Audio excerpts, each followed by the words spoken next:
Hello everybody. Uh, Once again, good morning. Okay, and today also this is a prelims intensive class. I have taken some individual topics from science and technology area, and we will be looking into each one of them point by point. Okay, so this is going to be a pretty long class. So take breaks according to as per you want, and we are going to start the part 4. Okay, this is the part 4. 1 2 3 completed. Science and technology, one more class will be there tomorrow, and we will start with government schemes from day after tomorrow onwards. Okay, so again this is strictly for prelims, and if most of the slides are like points, try to take notes as per that and study it in a prelims point of view. So anyway, let's begin the class. But before that, let me tell you something about Unacademy. Unacademy is India's largest learning platform. Okay, and why should you or why would you subscribe to Unacademy? Because of these chief points. Okay, we have daily live classes that as we are having right now. We have not just this one. We have many classes. Today evening 4 p.m. I have a quiz class where I'll be conducting 25 MCQs from the current affairs section. Okay, and similarly there is in our Unacademy app, Unacademy unacademy.com slash at msrw. Here 25 MCQs again from ancient India. Okay, ancient India will be conducted, and both these quizzes are happening every day, this one at 4 p.m. and this one at 6 p.m. Okay, you can join those two. So yeah, daily live classes, chat with educator, engage with discussions, so you could brainstorm ideas and you could learn and teach at the same time. Here we have live quizzes and tests. I have already told you, the more quizzes you attempt, the more questions you try to crack, the more you will be suited for the UPSC prelims examination. We have structured courses. Here we offer you the complete syllabus for any examination. If it is UPSC, everything from prelims all the way to interview will be covered by this course.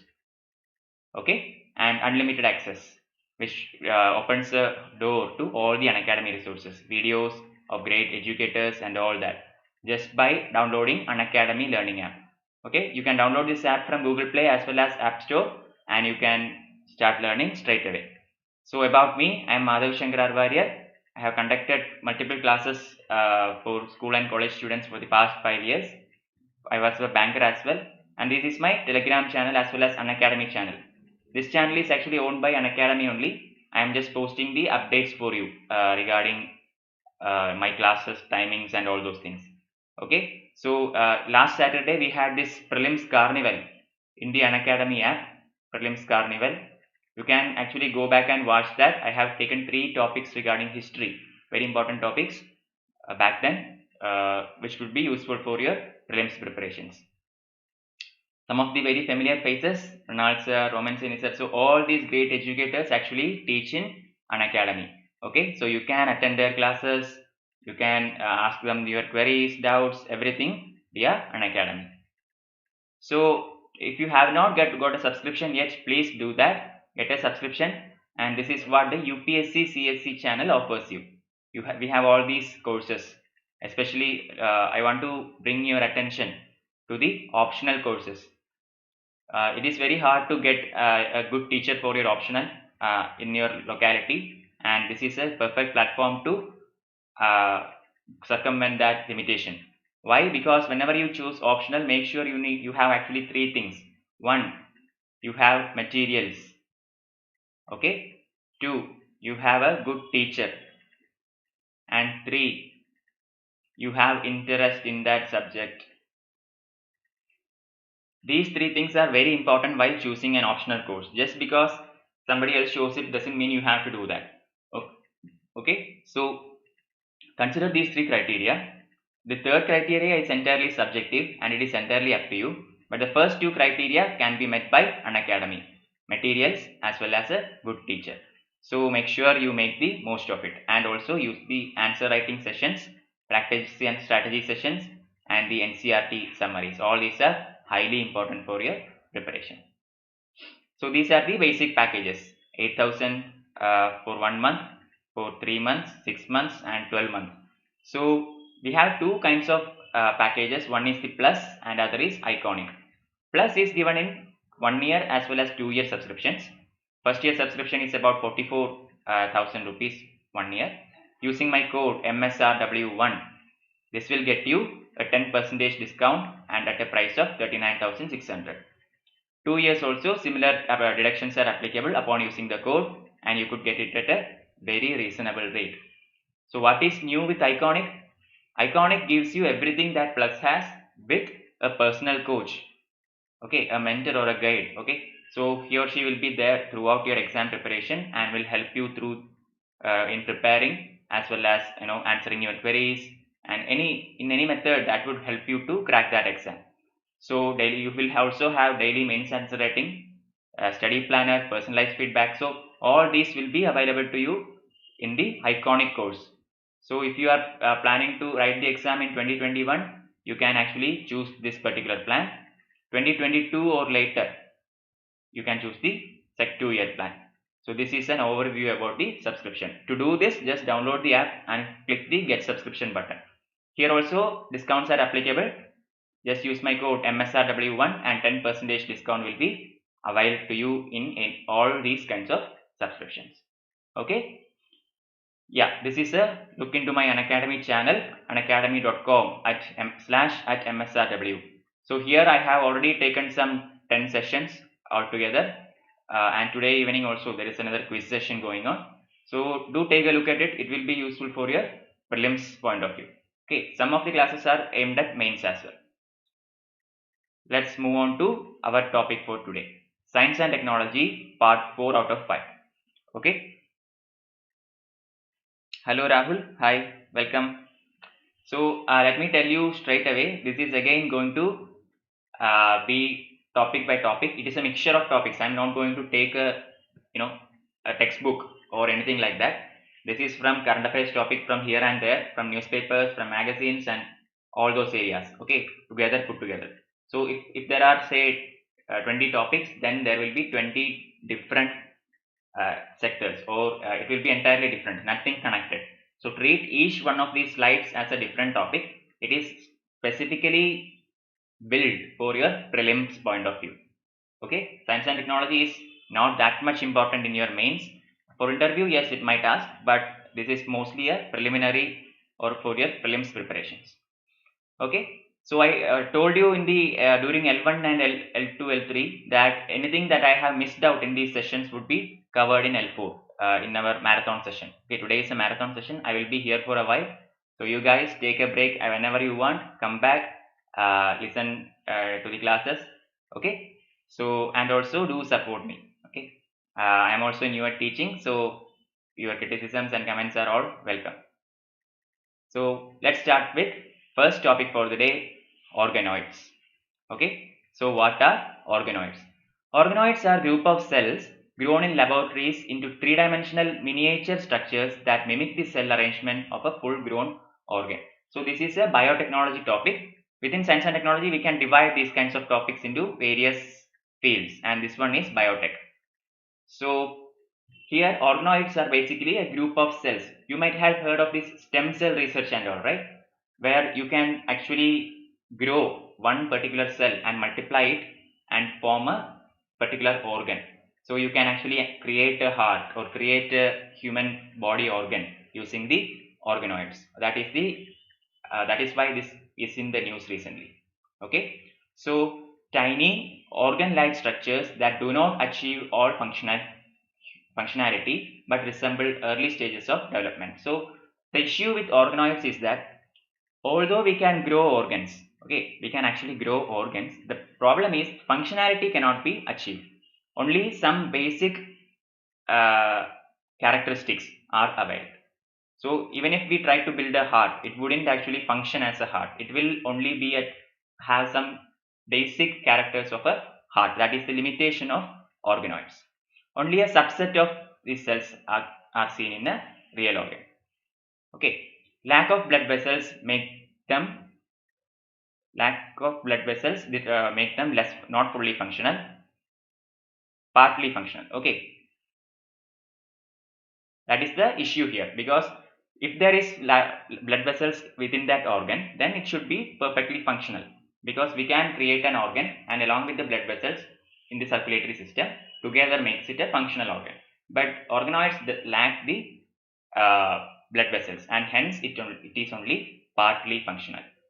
Okay, stem cells induced pluripotent stem cells. Okay, so what is this stem cells? I already told you what this stem cell is. Stem cell is something like a, you know, one single cell which can be placed in a laboratory and multiplied, and again multiplied and multiplied into forming an organelle and then an organ. Okay, so that is how stem cells work. We can convert a stem cell into any kind of cell. So even if you take a skin tissue, a cell from a skin, which is a stem cell, you can actually convert it into a skin cell. You can convert it into the cell of heart or brain or whatever it is. Okay, that is the advantage of a stem cell. Can convert into any other type of cell. So stem cells are commonly seen in plant roots. If you remember studying biology, there are plants and roots, right? So in the roots, the tip of the roots are made of stem cells. That is why it keeps on growing. Stem cells are the growth cells of a plant. So similar thing is seen here as well. Induced pluripotent stem cells. This is used for making organoids.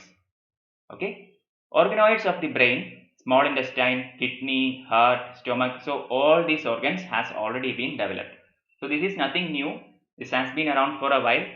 As I told you, most of these organs have been developed, except it does not achieve full functionality.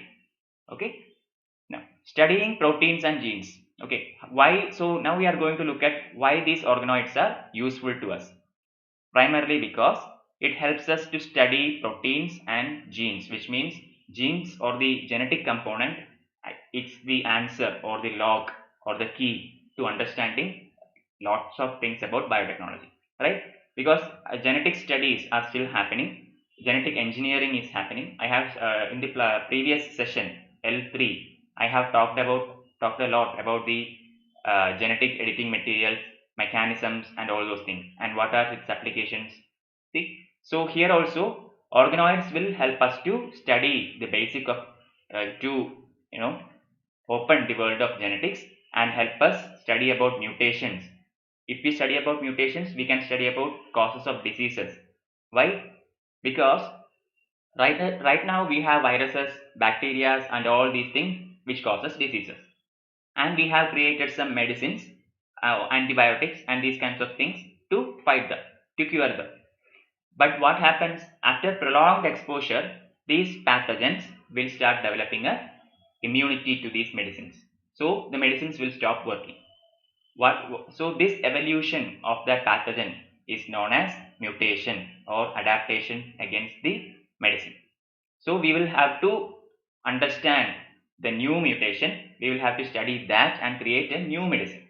So this will keep on going, and organoids or the study of genes and proteins will actually help us in predicting these kind of mutations and make medicines accordingly. Okay, so that is one of the applications of organoids. Brain organoids to study how Zika virus affects brain development in embryo. This is another example. I told you about diseases, and here is a typical example, the Zika virus. Zika virus, what happens when Zika virus commonly infects young children, okay, especially during when the child is in the mother's womb, in the embryo period. So what is happening here? The Zika virus will affect the baby's brain only, and the baby will be born with brain defects. Okay, so these organoids can be used to study how Zika virus affects the brain. How?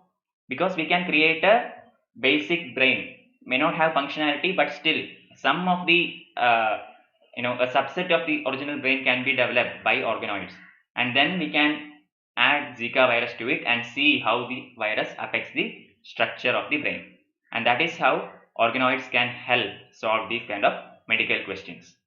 Complex arrangement of cells in 3 dimension. and their function in detail and understand how cells assemble into organs. So again, in biology we studied something like body systems, right? From all the way from cells to organelles, sorry, tissues, then we have organelles, then we have organs, then we have organ systems, right? And finally the human body. This is the classification or the sub classifications of the human body. So by studying organoids we can influence the entire thing. We can study about how cells together form tissues, how these tissues are forming organs. So tissues by itself does not have a function, right? I mean, does not achieve the full functionality, but together many tissues form a particular organ, and that organ has a special functionality. Consider the tissues of the brain. A single neuron or a single brain tissue doesn't give you every answer, but when multiple brain tissues together form the brain, then it is a beautiful organ with full of mysteries. We do not know how we think, how we perceive things, how we see. So what are those, what are the emotion creators in the brain? We get angry, we get sad. So how these things happen in the brain? These are all a function of multiple tissues, multiple cells. So all these can be understood if we can study about organoids. Safety and efficacy of new drugs can also be tested. But another important point, see, look at how these points are written, because we have to look at it in multiple directions. Okay, as in the Jainism, Anekantavada has to be applied here. Anekantavada means looking at a particular thing from different points of view. So here we are looking at it in the point of view of research and technology, looking at it at the point of view of diseases. Then we are looking at it as to do some experiments, that is experiments before putting a drug into the market, and that is what is said here. We can actually use these organelles and in our experiment the newly developed medicines into these organelles and see if it works, or see if it has some side effects or after effects. Okay, so right now what happens, whenever a drug is developed, it is tested in animals first and then to humans. After human trials, the drug is released into the society, right, after the basic approvals. So COVID-19 drug Covaxin is undergoing human trials now. So it has been developed, it has been researched into, it has been tested in animals. Now human trials have begun and it is almost completing, and now it will be released into the society. So similar tests and studies can be done on the drugs using organoids. Okay, and this can be used to develop precision medicine. So what is a precision medicine? What is precision medicine? Precision medicine is nothing, it is a simple concept actually. Precision medicine means a medicine that will act precisely on the target. That is it. So if you have some issue, some problem with your stomach, you take the medicine, and that medicine should act only at the stomach, not any other body part, right? But for consider some other examples. So paracetamol. If you take a paracetamol, it will quench the pain, body pain, wherever it is, because it is not targeted at a particular body part. If we have headache, the paracetamol will cure it. If we have some other, we have pains in our arm or leg, paracetamol will cure it, because it acts throughout the body, not targeted to specific body part. Precision medicine means the medicine will attack only that body part, so the other body parts are unaffected and protected against that drug. Okay, so organoids can be used for development of precision medicine. Patient specific treatment.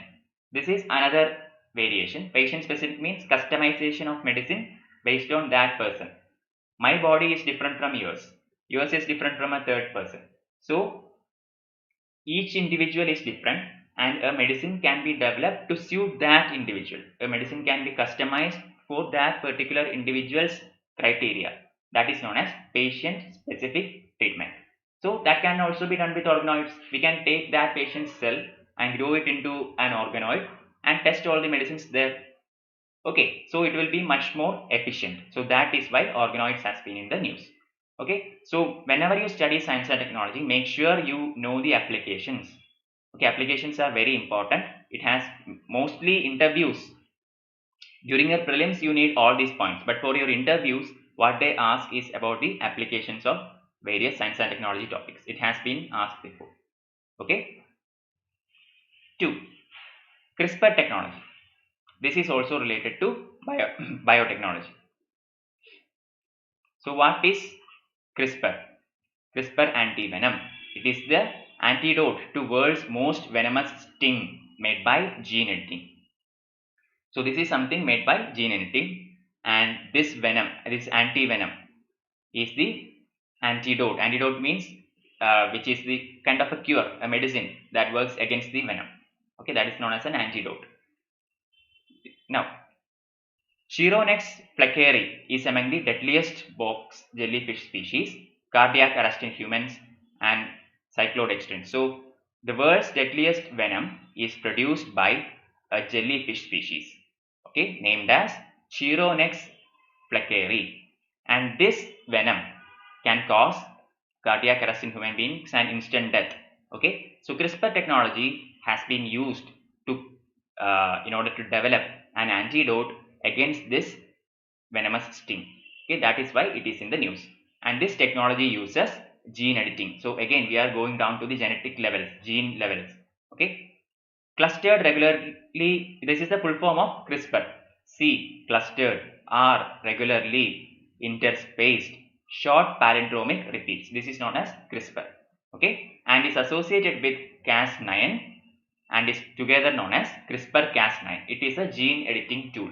So you have seen the genes, right? It is a double helix structure like this, right? Double helix structure. This is how genes look like. So we cannot actually go on and editing genes using standard scissors or anything because they are so small, micro nano levels. Okay, so we need some certain kind of technology in order to cut these genes, in order to edit these genes, and one of those technologies is known as CRISPR Cas9. So CRISPR Cas9 is basically a gene cutting scissors. Okay, basically something like that, a scissors that can be used for editing genes. CRISPR technology is basically, yeah, as I have said, gene editing technology used for the purpose of altering genetic expression or changing genome of an organism. So this has been in the news because there are some experiments done where, for you have heard of this, right? Three parent babies. What happens here in three parent babies? Two of the parents will be usually father and mother, and the third one will be having a genetic component in that baby, because one of the genes, mostly the mother's genes, is cut because of some defects and then replaced, or a new gene or a disease free gene is introduced into the mother's gene. Together they form a three parent baby. Okay, so the father's gene will be there, then mother's gene will also be there, but only partly, because there will be some diseased genes in the mother that would be cut and removed using CRISPR, and then there will be another third person. So healthy genes from that person will be added to the mother's gene, and together they form the three parent baby. Okay, this is how it's formed. So the same method is used here. By CRISPR technology, you can edit at the genomic level and eliminate some genetic defects and so on. Okay, so like the mitochondrial diseases and similar things. Targeting specific stretches of entire genetic code or editing DNA at particular locations. As I have told, either you can entirely change the genetic code or edit that particular diseased portion, cut it out and remove it. But what is the issue here? Issue here is that the same technology can be used to create imaginative babies, which means you can actually make a human being, customize a human being the way you want. If you know much about genetics, you can cut the portion of the genes that are you can induce characters to that baby. If you want the baby to be a musician, if you want the baby to an artist, or to be to look like someone else. Okay, all this is possible if you can manipulate the genes. So this is the disadvantage of gene editing. This is the ethical drawback of gene editing. Okay, creating customized babies, creating humans the way we want. Okay, those are the ethical concerns regarding this. Cut and paste mechanism. I told you this is basically a cut and paste mechanism. You cut the area which you want to remove and you paste it with the area which you want to add. So this is basically a cut and paste mechanism, CRISPR technology. The specific location of the genetic codes that needs to be changed or edited is identified on the DNA strand, and using Cas9 protein, which acts as a pair of scissors, is cut off from the strand and the new one is added. That is it. Everything that I have explained is given in the last sentence. The desired portion or the diseased portion is removed using the Cas9 protein scissors, and the desired gene, again cut from another mother, is added to the gene, making it a entirely different gene. So this is the CRISPR technology used for gene editing. Okay, just remember this name and you should be able to relate it to genetics. That will be how the question is framed. Okay, so what is Cas9? That and there will be 4 options given, and you should be able to identify it is a genetic scissor. Alright, that is all about CRISPR technology. Food fortification. Food fortification is a different topic. This is related to your National Food Security Act and all, NFSA. Okay, so what is food fortification? We know that most of the things that we eat have things like vitamins, minerals, and all those things, right? Various salts, proteins, and all these different things. But the problem is most of the foods lack certain micronutrients. So what are micronutrients? Micronutrients are those nutrients which are present in a micro levels that are also necessary for the body to perform well. So if we eat a particular diet and it lacks this micronutrient, our body will become deficient to that micronutrient, and in the end what will happen? We will get vitamin deficiency diseases. So in order to prevent all these, food fortification is a solution. What does it do?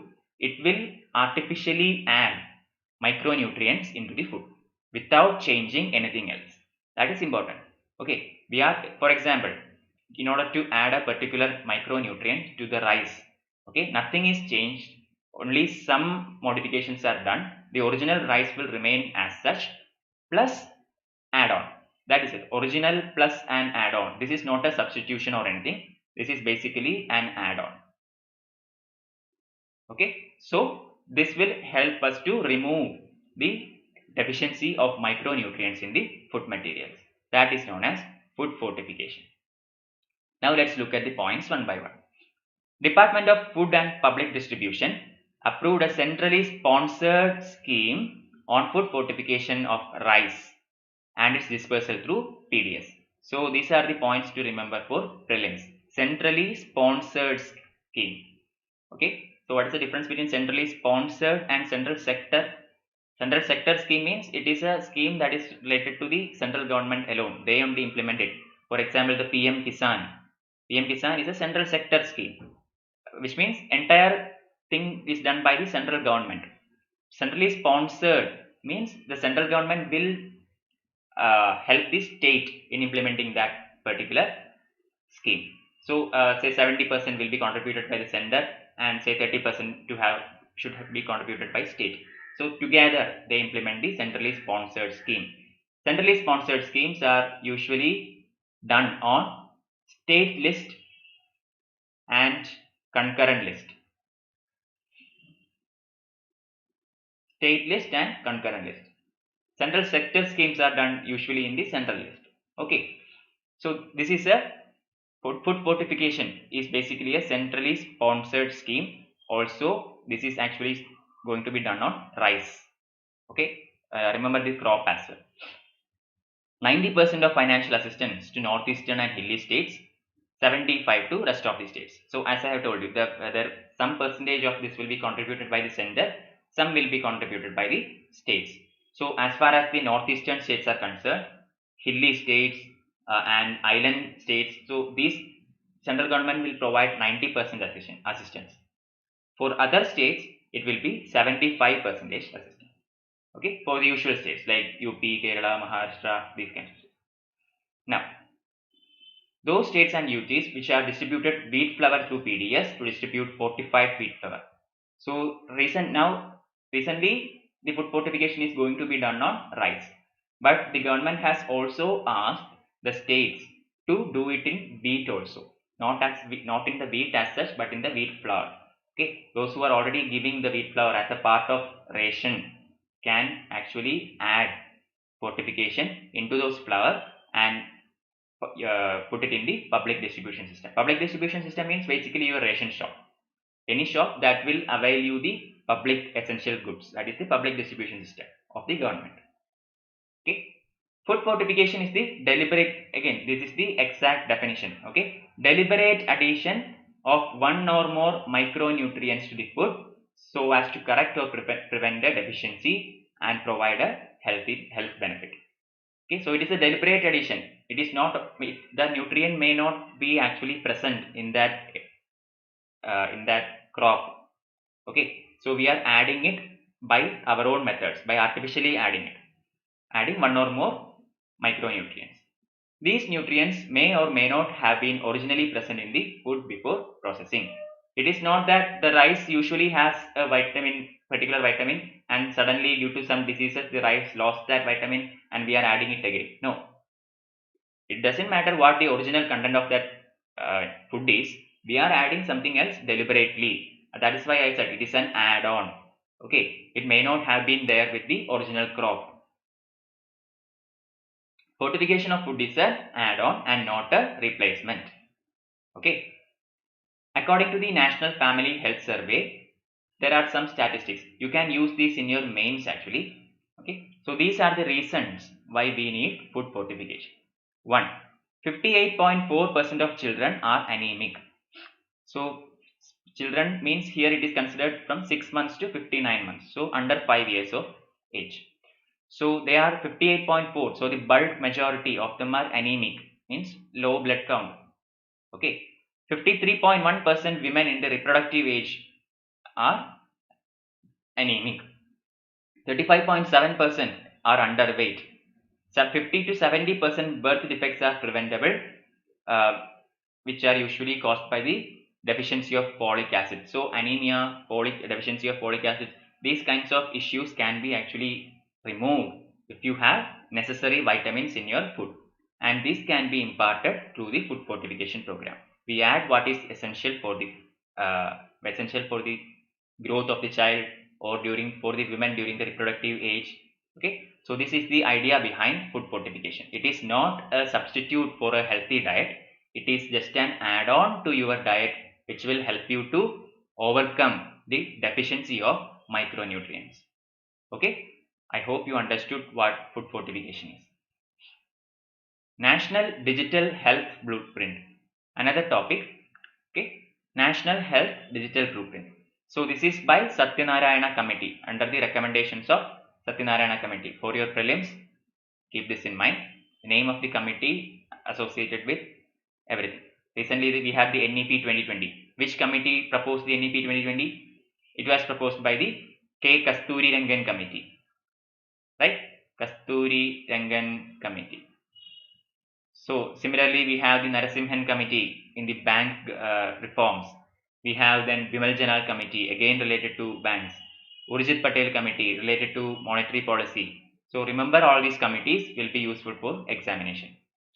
So National Digital Health Blueprint is an architectural document for implementation of National Health Survey put forward by Niti Aayog. Okay, so basically it is a document used for digitally maintaining the blueprint of the entire Indian population. That is the National Health Digital Blueprint.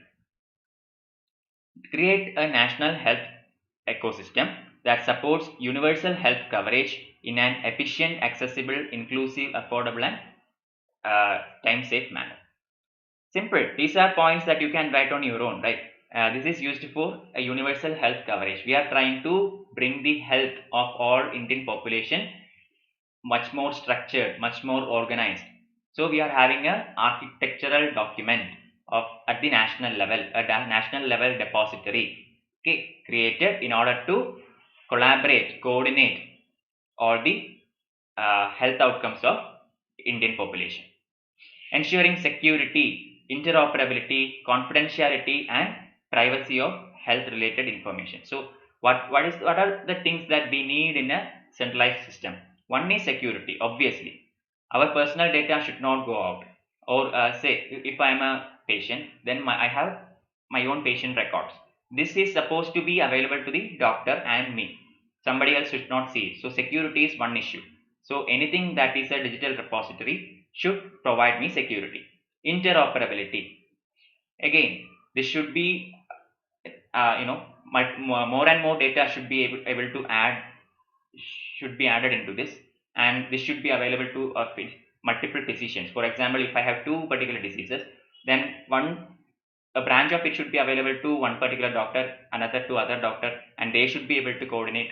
Okay, so interoperability of these things are necessary. Confidentiality. Again, my personal information should not go out. Privacy of health related personal information. So all these things should be are mandatory for a national digital repository. Need not be health, whatever it is. Consider Aadhaar, for example. Aadhaar has been accused a lot because they have said that most of the data in Aadhaar has been leaked into private hands. May or may not be true, irrelevant. But these kinds of issues do occur whenever we have a bulk of data under a particular data repository. So we need to ensure all these things. National Digital Health Mission. This has been set up in order to implement the National Health Blueprint. We have the National Health Mission. Earlier we had the National Rural Health Mission. Okay, NRHM and the National Urban Health Mission. These two combined together to form the National Health Mission. So now we have National Digital Health Mission. Does everything in the online setup. Okay. Set standards related to exchange of healthcare data, data privacy, and patient security. Again, the chief target of this organization is to set standards. It sets the policy framework on how to use this particular data, how to make it secure and confidential. Because all these are kept as electronic records. Anything that is in the internet is not safe. That is as simple as that. Once it is out there, it is out there. But what we can do is to offer the maximum level of protection. And all this has been done by the National Digital Health Mission in consonance with National Digital Health Blueprint. Okay. Eat Right India campaign. Fifth topic for the day. Eat Right India campaign. Sahi Bhojan Behtar Jeevan. This is the tagline of this campaign. Sahi Bhojan means eat right, Behtar Jeevan, great life. Okay. So this was actually launched in 2018 by the FSSAI, Food Safety and Standards Authority of India.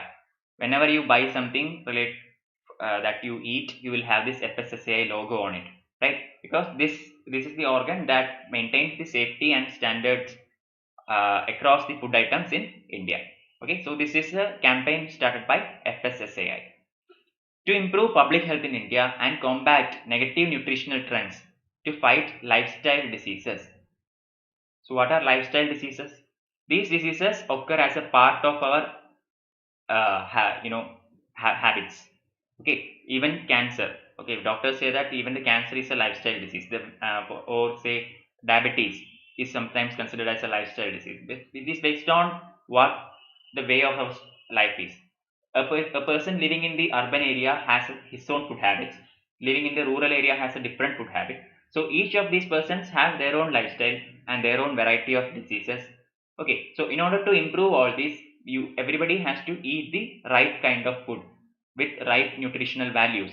Undernutrition should not occur, and over use of nutrition should also be prevented. So right eating habits are necessary. There is two pillars for this campaign: eat healthy and eat safe. Okay, you should always eat healthy diet, and also you should use safe foods. umbrella for 3 ongoing FSSAI schemes. So this is a national level scheme and it is an umbrella scheme. Umbrella scheme means it will subjugate lots of other schemes. FSSAI has already got lots of schemes running in this sector, but 3 of its schemes are going to be not exactly merged but together controlled by an umbrella scheme, and that is the Eat Right India campaign. So what are the subjugated schemes? One is the Safe and Nutritious Food Initiative. Safe and Nutritious Food Initiative. It is about, as the name suggests, social and behavioral change around food safety, nutrition, holistic behavioral change in the eating habits at home, at school, at workplace. That is the Safe and Nutritious Food Initiative of FSSAI. That is the first scheme. Second one is the Eat Healthy campaign, focused on daily intake of certain salts, sugar, fat, trans fats, and these kinds of things. What are trans fats? Those are the negative fats that are available in the certain food components. So Eat Healthy campaign is focused on daily intake of salt, food, sugar, fat, and all these things. Then last one is the Eat Right movement that brings together the stakeholders of both demand and supply side. So Eat Right movement actually brings together the manufacturing companies and the consumers. So manufacturing companies has their own obligations to the society, right, to make sure the food they produce or manufacture are actually of particular quality, does not in any way danger the people who eat it. So this is the supply side, and also to make investments in the healthy food sector. Demand side means empowering the citizens to make right food choices. Eating pizza every day is a bad healthy choice. So this consumers has to be made aware about what are the good eating habits and what all should be added for a great healthy diet. So this is the demand side. So these are the 3 campaigns of SSAI which will be brought together under the umbrella theme of Eat Right India campaign. So that is about the Eat Right India campaign. Now we have the National Health Stack, NHS. So what is the National Health Stack?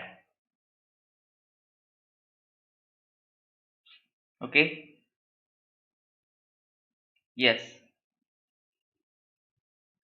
Hello everybody. Hello Ami. Hello Neelam. Welcome everybody to this session. I will be today I will be looking at this your chats very occasionally. Today evening session we will have that quiz kind of thing, but morning session this is a marathon session. So I have about 50 topics today and will be covering in some 3.5 hours. So I may not be able to constantly interact with all the chats that is going on. So but anyway I will take a look at it occasionally. Alright. National Health Stack or the NHS. What is National Health Stack? So if you are a computer science engineer, you will know that stack has something to do with computer science. Stack is basically data structure, which means something that you compile on. That is all. You place new things and build a repository. That is a stack. It is just a layman's definition, not the exact one. So let's look at why this is in the news. Digital infrastructure built with the aim of making the healthcare system more transparent and robust for the smooth functioning of healthcare initiatives like the Ayushman Bharat. So for any healthcare scenario or whatever scenario it is, we need a system that is efficient, transparent, secure, robust, right? So in the health sector, National Health Stack is the one designed to perform all these things. It will be India's first futuristic nationally shared digital healthcare infrastructure, usable by both center and states across public and private sectors. So there are multiple points here you have to be careful about. UPSC can actually mess with any of these points. One, it is India's first futuristic nationally shared repository. Second one, can be used by center and states. Third one, public and private sectors. Not just public. Just because the word national is there, don't think it is a public sector agency or anything. It is accessible to everybody who is into the medical field and it will be India's first futuristic nationally shared digital healthcare infrastructure. Okay. E-National Health Surgery is the single source of health data for the nation. So we have e-governance, we have e-health. Okay, everything is e now. Everything is converted into the digital platform now, electronic. So this one is for the health sector, and it will be the single portal, single point window. Okay, single point of grievance redressal as far as the health data in the nation is concerned. Coverage and claims platform for the health protection schemes like Ayushman Bharat enables a robust system for fraud detection. So one of the main sectors within the health sector is the insurance sector, right? Because we have whenever some health emergency occurs, people tend to go for their insurance, and there are instances where many insurance frauds has happened in the country. And in order to prevent all that, we need a centralized repository, centralized stack, or say centralized database, which will provide you with authentic information and can avoid fraudulent people. Okay, so this is one of the major uses of national health stack, which helps to produce a robust system to prevent fraud. Federated personal health records. Personal health record means the health records of each individual patient or each individual in the country. So assume that if every citizen of India has a personal health record, what would be the case? The doctors would be able to diagnose the disease very easily, right? Because they have your history, your health history.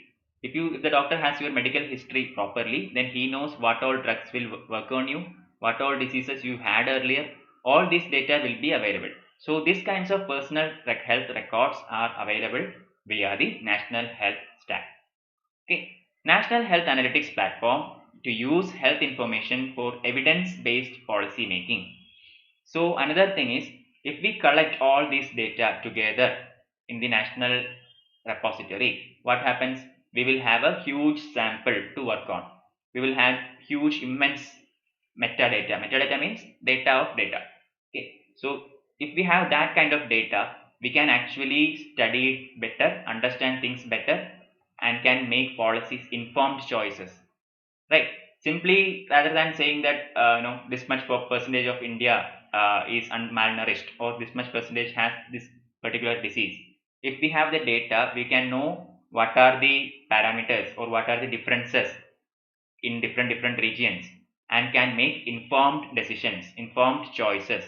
Okay, so that is one of the advantages of NHS. Unique digital health ID. So this is what it gives you: unique digital health ID, health data dictionaries, and supply chain management of drugs, payment gateways, and all these things. Digital health ID means every person will be given a particular ID, and his or her health can be monitored using that particular unique ID. Something like the Aadhaar. Aadhaar is a 12-digit unique ID. Here, the characteristics of that ID is not given, but understand that something like that will be given to each and every citizen. Health data dictionaries. Dictionary means it is a collection of data. So similarly, a vast collection of health related data. Supply chain management for drugs. Supply chain management means what? From the point of manufacturing till it reaches the consumer. That is the supply chain. And this chain has to be properly managed. Otherwise, intermediaries can get in, who can artificially hoard all this medicine and pull the price up. Okay, so all these things can be prevented if we have a versatile system that can coordinate the entire health sector of the country. And national health stack will act as such a repository. Okay. Trans fat. Yes, somebody already told what a trans fat is in our chat earlier. I think it is Nilam. Yeah, Nilam told what trans fat is already. Let's look at it again. Okay, so why is it in the news? It is in the news because WHO has urged developing nations to eliminate man-made trans fatty acids from their food supplies. So trans fats are actually bad for our body. Okay, it is a particular kind of fat. We will look into it, what it is later. But understand that it is a kind of fat that is not good for the body. For example, if you have heard of this Vanaspati, Vanaspati is kind of a ghee kind of thing that we use for cooking foods because it is cheap. It is easier to cook with vanaspati. But the problem is it is completely filled by trans fatty acids, TFA, trans fatty acids, and it is very very harmful for our body. Okay, so WHO asked the developing nations to eliminate these kinds of things and use healthy what healthy oils and edible things instead. Okay, so WHO has released a step-by-step guide called Replace. This is a prelims question. What is Replace associated with? It is an initiative of WHO which urges the developing nations to eliminate trans fats from the food by 2023. This is the deadline. That is also important. Okay, we have to eliminate trans fats by 2023, and WHO's step-by-step guide in order to do that is the Replace mission. Okay, so what are the two types of trans fats? One is the naturally occurring trans fat. As the name itself says, it is naturally occurring. Other one is the artificially made trans fat, man-made. So naturally means occurring naturally in dairy and some meat products. Obviously, milk has fat in it. Some meat, kinds of meat has fat in it. So there is good fat and there is bad one. So trans fat is the one of the bad fats that are available in meats and milk. Artificial trans fat means produced when the oil goes through hydrogenation. What is hydrogenation? Hydrogenation is the addition of hydrogen. Simply, addition of one hydrogen atom is called hydrogenation. So when oil undergoes the process of hydrogenation, they will form trans fats. This is the artificial trans fat. Vanaspati, for example, is one such trans fat. Okay. Why do we artificially create trans fats, or what is the need for this hydrogenation? It is basically business, okay, for economic gains. Let's look at it one by one. One is the increased shelf life of oils and foods. Whatever food we make may not actually be bought by a customer immediately, right? It has to stay in your shop. It may have to stay in your shop for 10 days or up before which it is bought and eaten by some other. So it has to have a good long shelf life. That is one. Two, stabilize their flavors. Okay, it is more tasty. So it doesn't have, I mean, most of the foods that we think are very tasty are actually bad for our health. Okay, so trans fats add to the taste, thereby are making the customers buy it again and again. But at the same time, it will cause health problems to them. Also, it is very cheap. So look at this. This is just basically business. There is nothing nutritional or health good for health in this thing. It increases shelf life, it stabilizes the flavor, and it is cheap. That is why we create artificial trans fats. Vanaspati, desi ghee, butter, margarine, these are all sources for your trans fat. Current permitted level as per the Indian Ministry of Health, 5% by weight is permitted in the foods. Okay, beyond that it will be harmful for your body, but up to 5% of trans fat is allowed in your foods, because we cannot completely remove it. Even if we remove artificial trans fat, natural trans fat will be there. Even if the milk is coming after pasteurization and all those processes, still certain amounts will be there, so that cannot be eliminated. So up to 5% by weight is allowed as in India as per the health ministry guidelines. So limit the maximum amount of trans fat to 2% to make India trans free by 2022. So this is the ambition. Right now 5% is allowed, but the government is targeting to limit this to 2% by 2022. So the world WHO's guideline is to eliminate by 2023, and India government is planning to do it even before 1 year earlier. Okay, so this is all about trans fats. Just understand what it is, what are the types of it, why is it so important, or why is the industry using it even though it is a health risk, what is the replace initiative of WHO. Okay, that's all you need to know about trans fats. Vaccine hesitancy. The word itself tells you everything. Vaccine, you know what vaccine is.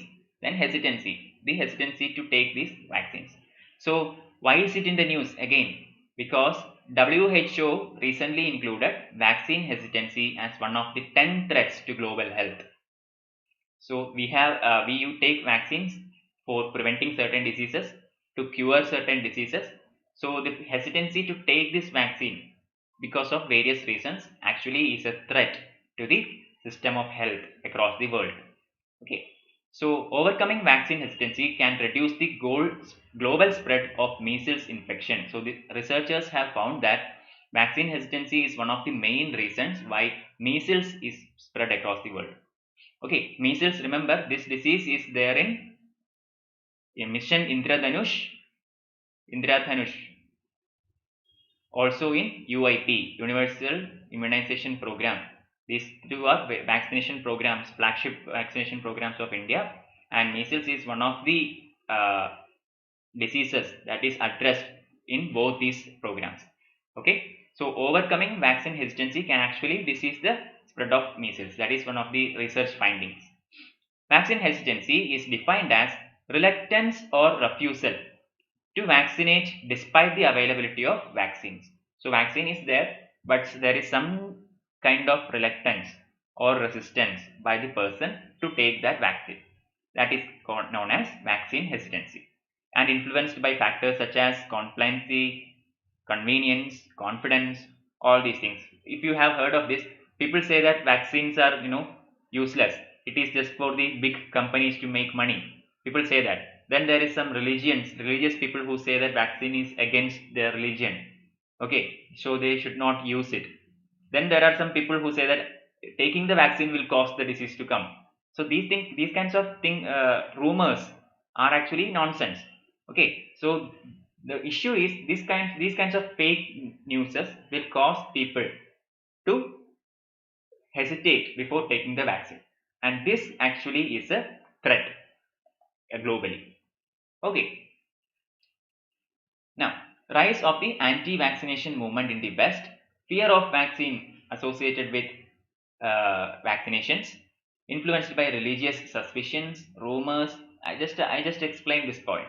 Okay, so these are the causes of vaccine hesitancy. Then we have historical, political, socio-cultural, economic factors.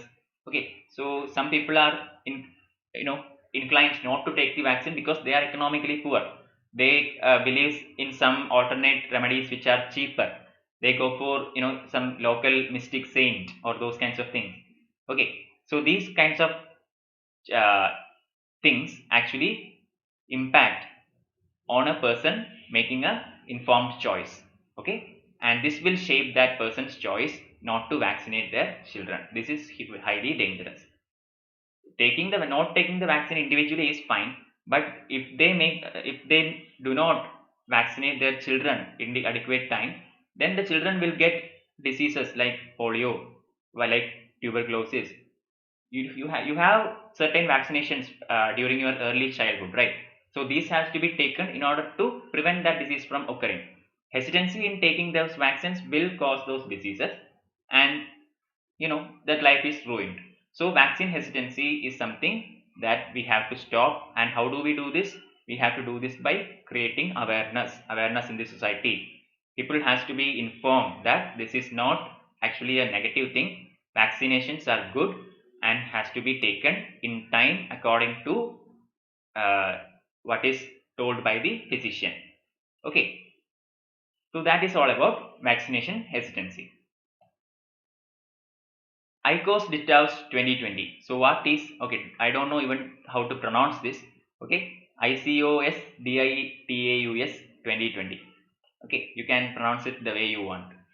So the full form is this: International Conference on Standardization of Diagnosis and Terminologies in Ayurveda. So something Ayurveda, Unani, Siddha systems of medicine. So AUS stands for Ayurveda, Unani and Siddha. Okay, the rest stands for you can read it. All right, organized by Ministry of Ayush. That is a no-brainer because Ayush has all these kinds of things. There is no other ministry that looks into these kinds of medical systems in India. Okay, so this is a jointly organized conference by Ministry of Ayush, Government of India, and the World Health Organization. To mobilize commitment for international classification of disease, implementation and further development of supplementary chapter on traditional medicine diagnosis. So international classification of disease, this is a kind of a publication, okay, which will be appended, which will be updated during particular time, okay. And this particular conference that happened in 2020 aims to bring in traditional medical diagnosis into ICD. Okay, traditional medicines like Ayurveda, Unani, Siddha, all those things. So this is aimed at only these three things, these three kinds of medicines. Other traditional medicines are also there. Sova Rigpa, for example, then yoga. Okay, but those things are not here. Only Ayurveda, Unani, and Siddha. 16 countries are involved in this. You need not study the names of all the 16 countries. Just remember that India is a part of it. That's enough. Okay, India is there. If you look at this, you will see most of the countries are South African or South Asian countries. Okay, some others as well, but there are no countries like USA or UK, Russia. Those kinds of nations are not there. Apart from India, the other country in that level is Switzerland and Japan. Otherwise, mostly South Asian countries and South African countries. Okay. Adopted the New Delhi Declaration on collection and classification of traditional medicine. Okay, not important, just understand New Delhi Declaration on Ayurveda, Unani and Siddha. Emphasize the commitments of the countries to traditional medicine as a significant area of healthcare. So globally there is a attitude against these kinds of traditional medicines. Only the allopathy or the English medicines are considered superior. Even now, look at the corona situation. Only though the medicines developed in the allopathic medical field is considered as tested or anything. Ayurveda, other branches of medicine are actually not developing. The government is nobody is actually looking into the possibilities of those branches. So it is necessary in order to promote more research, more experiments in other medical fields as well. So that is one of the primary goals of ICOS Dictas 2020. Okay, if that is how you want to read it. Ayush. What is Ayush? 10th topic. What is Ayush? Ayush stands for Ayurveda, Yoga, Siddha, Unani and Homeopathy. These were the initial 5 in the Ayush. Naturopathy came then. Lastly, we added the Sova Rigpa also. So I am just here, this particular slide just tells you what it is. I am not going to into deep or, into it or anything. These statements will, in a single sentence describe what that particular medical system is. Okay, Ayurveda, I will try to zoom it in so that you can see it better. One second. Yeah.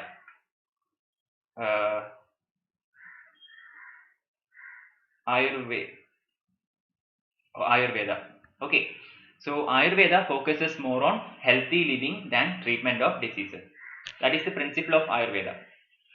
Allopathy, what it does, when disease comes, you take medicine, it goes away. That is allopathy. But Ayurveda is more like a healthy living scenario rather than treating after the disease comes. That is the idea behind Ayurveda. Okay, there is something called the Panchakarma in Ayurveda that deals with therapies. Panchakarma means it involves 5 therapies starting from karma. Okay, then ama, vamanam, virechanam, niruham, nasyam, all these things. You don't have to remember all these names. Understand that Panchakarma is something related with Ayurveda. Panchakarma is a group of 5 medical therapies or treatment therapies that is used in Ayurveda. Okay, then we have the second one, yoga. Yoga is, everybody knows what yoga is, right? Spiritual discipline based on an extremely subtle science which focuses on bringing harmony between mind and body through meditation, through various postures. The idea is to keep the body healthy and also to have a very peaceful, healthy mind. That is yoga. Yoga does not actually tells you to take vaccinations or any other kinds of medicines. This is mostly dealing with the discipline of our body and mind. Okay, then we have next one, Siddha. Siddha is actually there were actually 18 Siddhas. Okay, these people together form this particular medical system, and this is mostly a therapeutic kind of medical system in India. Okay, Siddha. Then we have Unani. Unani is not an Indian born medical system. It has been brought to India by Arabians and Persians. Okay, way back in the 11th century, Arabians and Persians brought this medical system into India, and it uses herbal remedies, dietary practices, and alternative therapies. So all these are there, not just for discipline of the body or anything. This involves some herbal remedies. Then we have Sova Rigpa. This has been added very recently.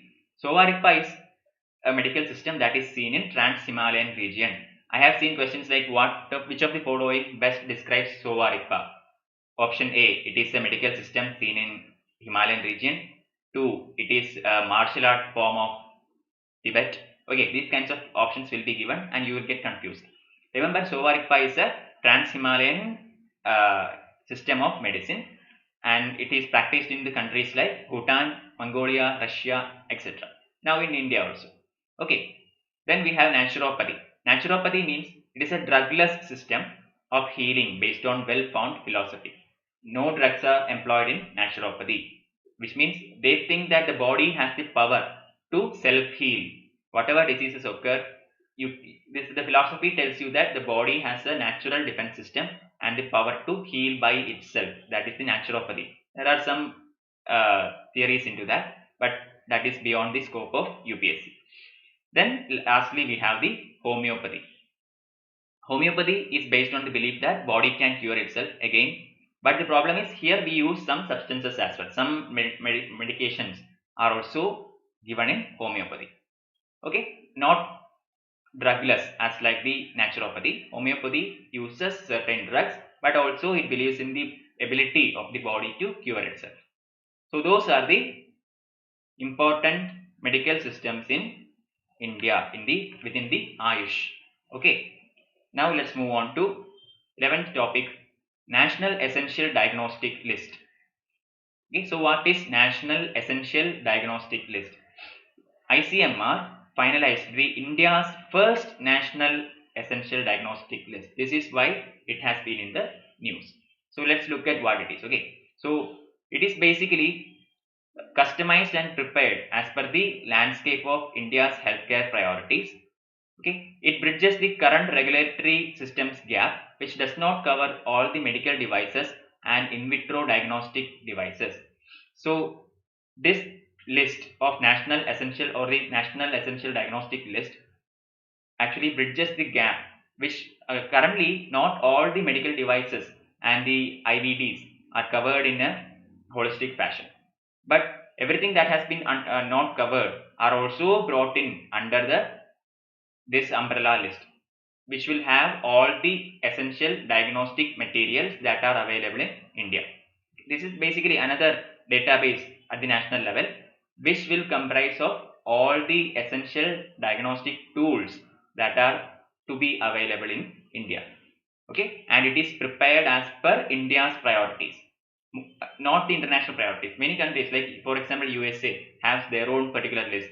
India cannot adapt that list because India has its own geography, its own topography, its own population, its own ethnicity. So everything will be different. So we are having our own indigenous and customized National Essential Diagnostic List.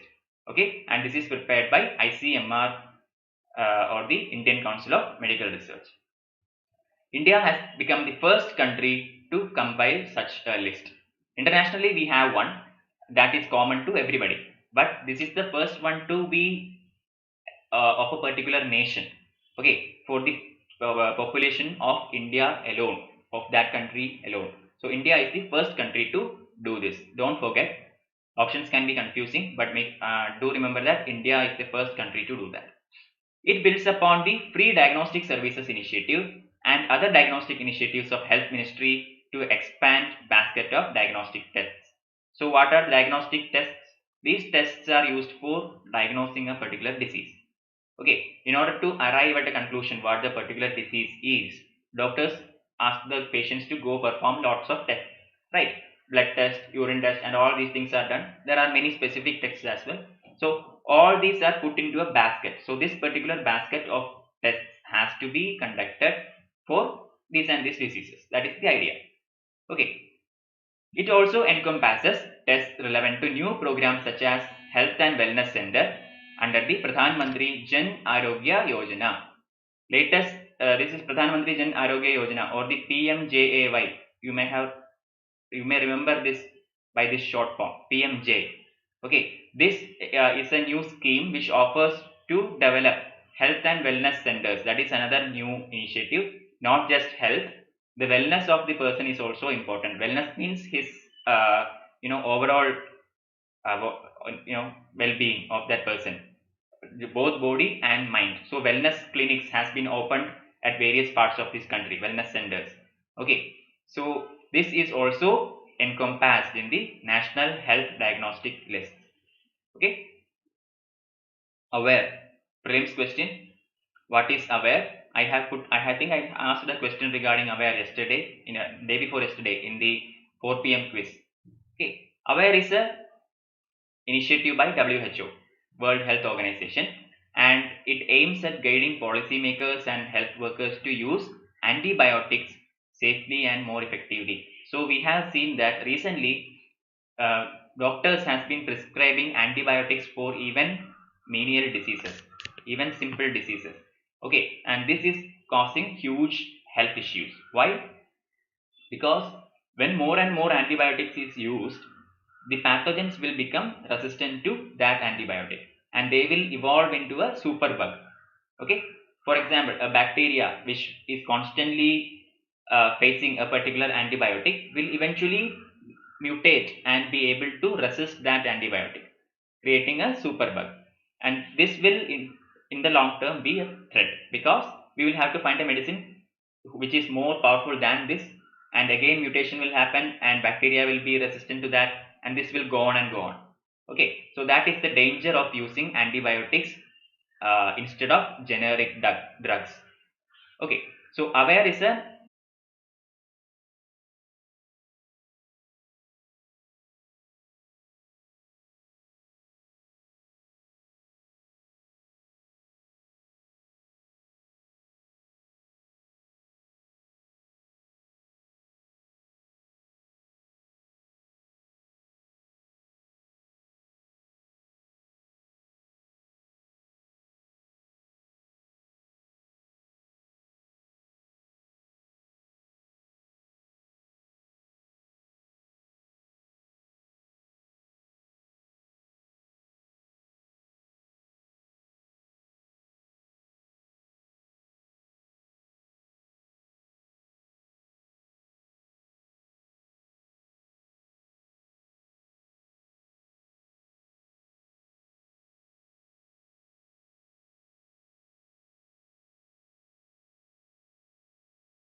uh, okay, let's continue with the lesson. Okay, due to some technical issues, the connection went out. That's why it got blocked in between. So yeah, I will take from the earlier slide itself. Okay, 1 second.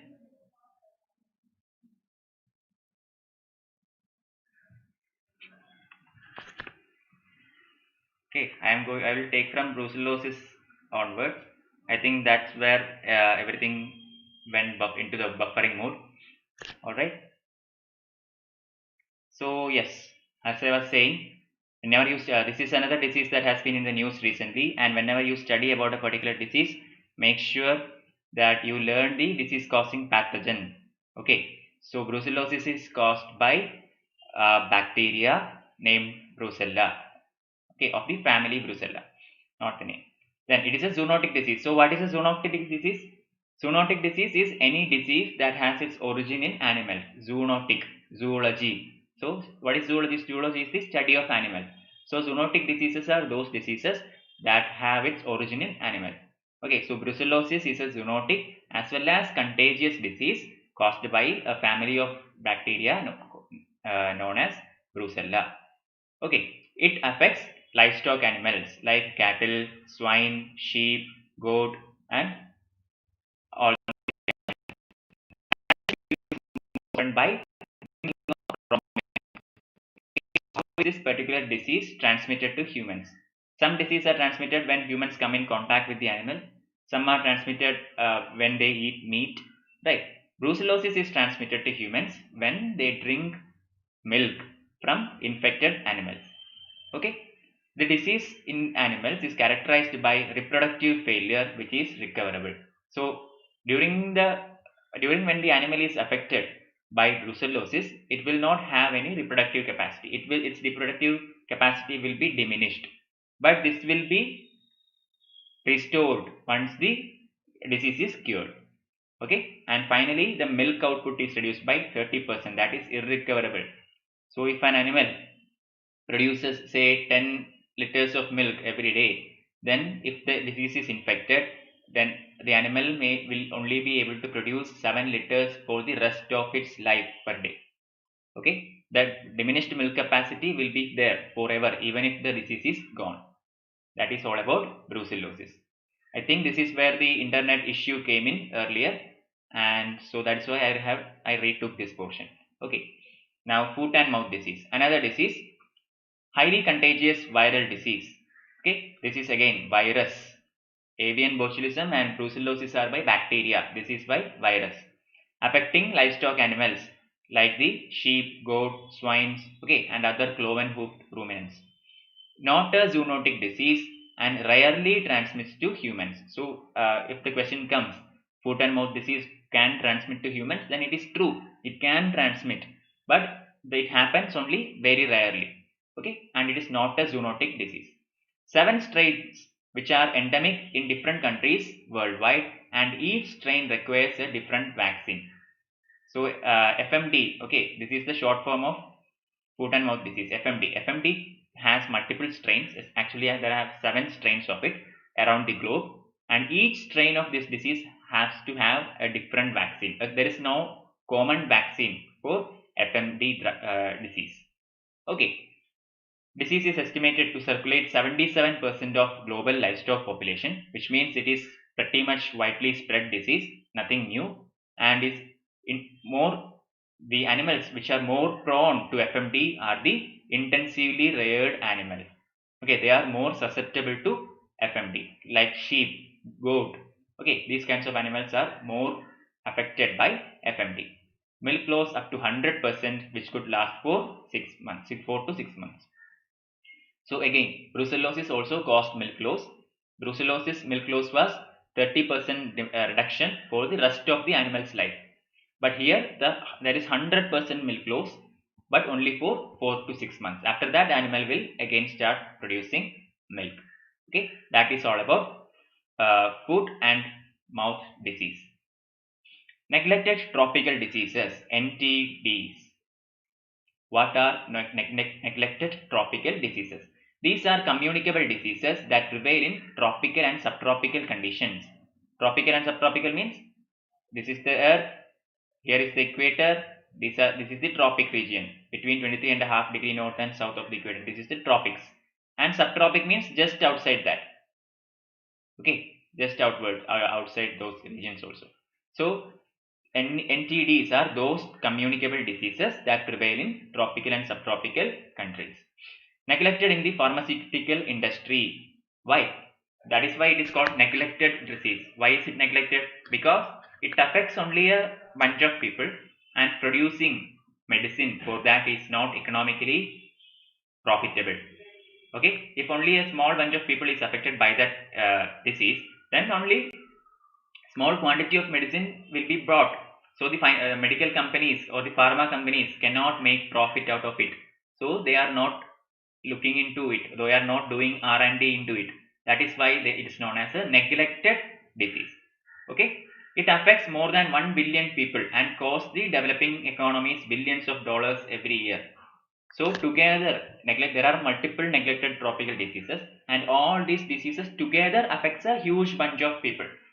Although a single disease affects only a handful of people, together all the NTDs together will affect a billion people around the world. Unfortunately, nobody is interested in doing R&D and producing medicine into for these diseases because it is not profitable. Lymphatic filariasis, some of the examples. Okay, lymphatic filariasis and visceral leishmaniasis are pledged to be eliminated from India. So India government has taken step in order to eliminate the Hathi Pavon lymphatic filariasis, elephant foot, that is the local name, elephant foot, and the Kala Azar or the visceral leishmaniasis from India as soon as possible. Sustainable Development Goals (SDGs) provide effective framework for successful elimination of NTDs. Okay, so these are about neglected tropical diseases. So what are rare diseases? Another type of diseases. I will zoom in a bit if you want. What are, yeah, I am zooming in. Okay, what are neglected, what are rare diseases? 1 second guys, 1 second. Let me just try to, network is still not that stable. I'm trying to fix it, but in the meantime, let's move on. Okay, what are the rare diseases? Rare diseases are in the news because Ministry of Health and Family Welfare recently released the draft national policy for rare diseases.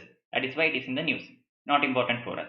What is important for us is what are these rare diseases and what are its characteristics. Health condition of low prevalence affecting a small number of people. So it is rare. The name itself says it is rare. So it affects only a handful of people and it is a very rarely affected disease. Okay. WHO defines rare diseases as often debilitating lifelong disease or disorder condition prevalence in 1 or less per thousand of people. So among 1000 people, 1 person or maybe even less than that will be affected by a disease, and such diseases are known as rare diseases as per WHO.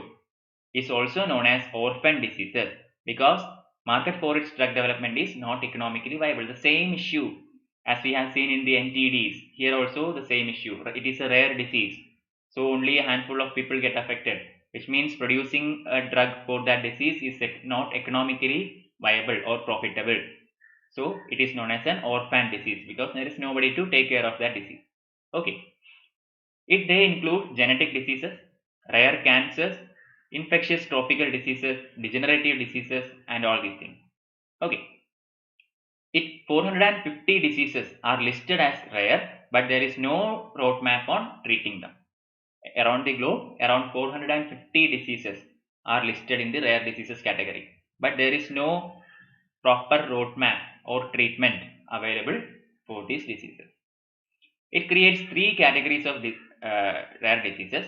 One is disease requiring one-time curative treatment. Okay, so there are many kinds of diseases that some which can be eliminated by a single treatment, single course of treatment. Some will take more amount of time. It will have stages, different stages, and then it will. There are some that goes on for a while. Okay, so rare diseases are also classified into 3. One is diseases requiring one-time curative treatment, one-time treatment. Second one is diseases which need long-term treatment but low cost. Okay, long-term, low cost. Then we have long-term, high cost. Okay, one-time cure, long-term, low cost, and long-term, high cost.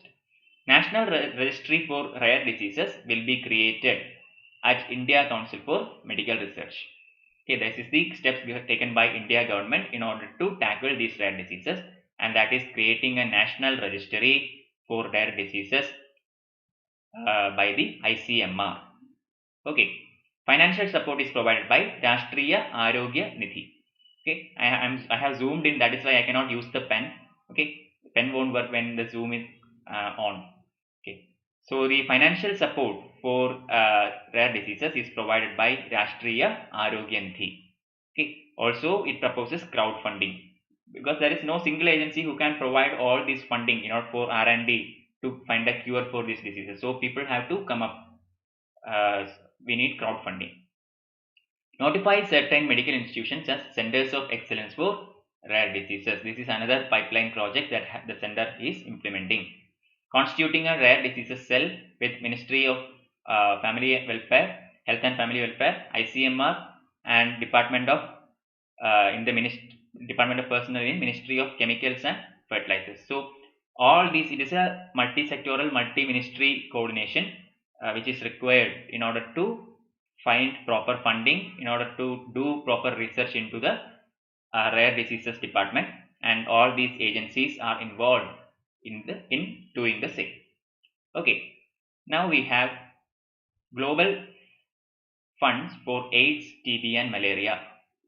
Okay, India, why is it in the news? It is in the news because India announced $22 million to the global funds for AIDS, TB, and malaria. $22 million.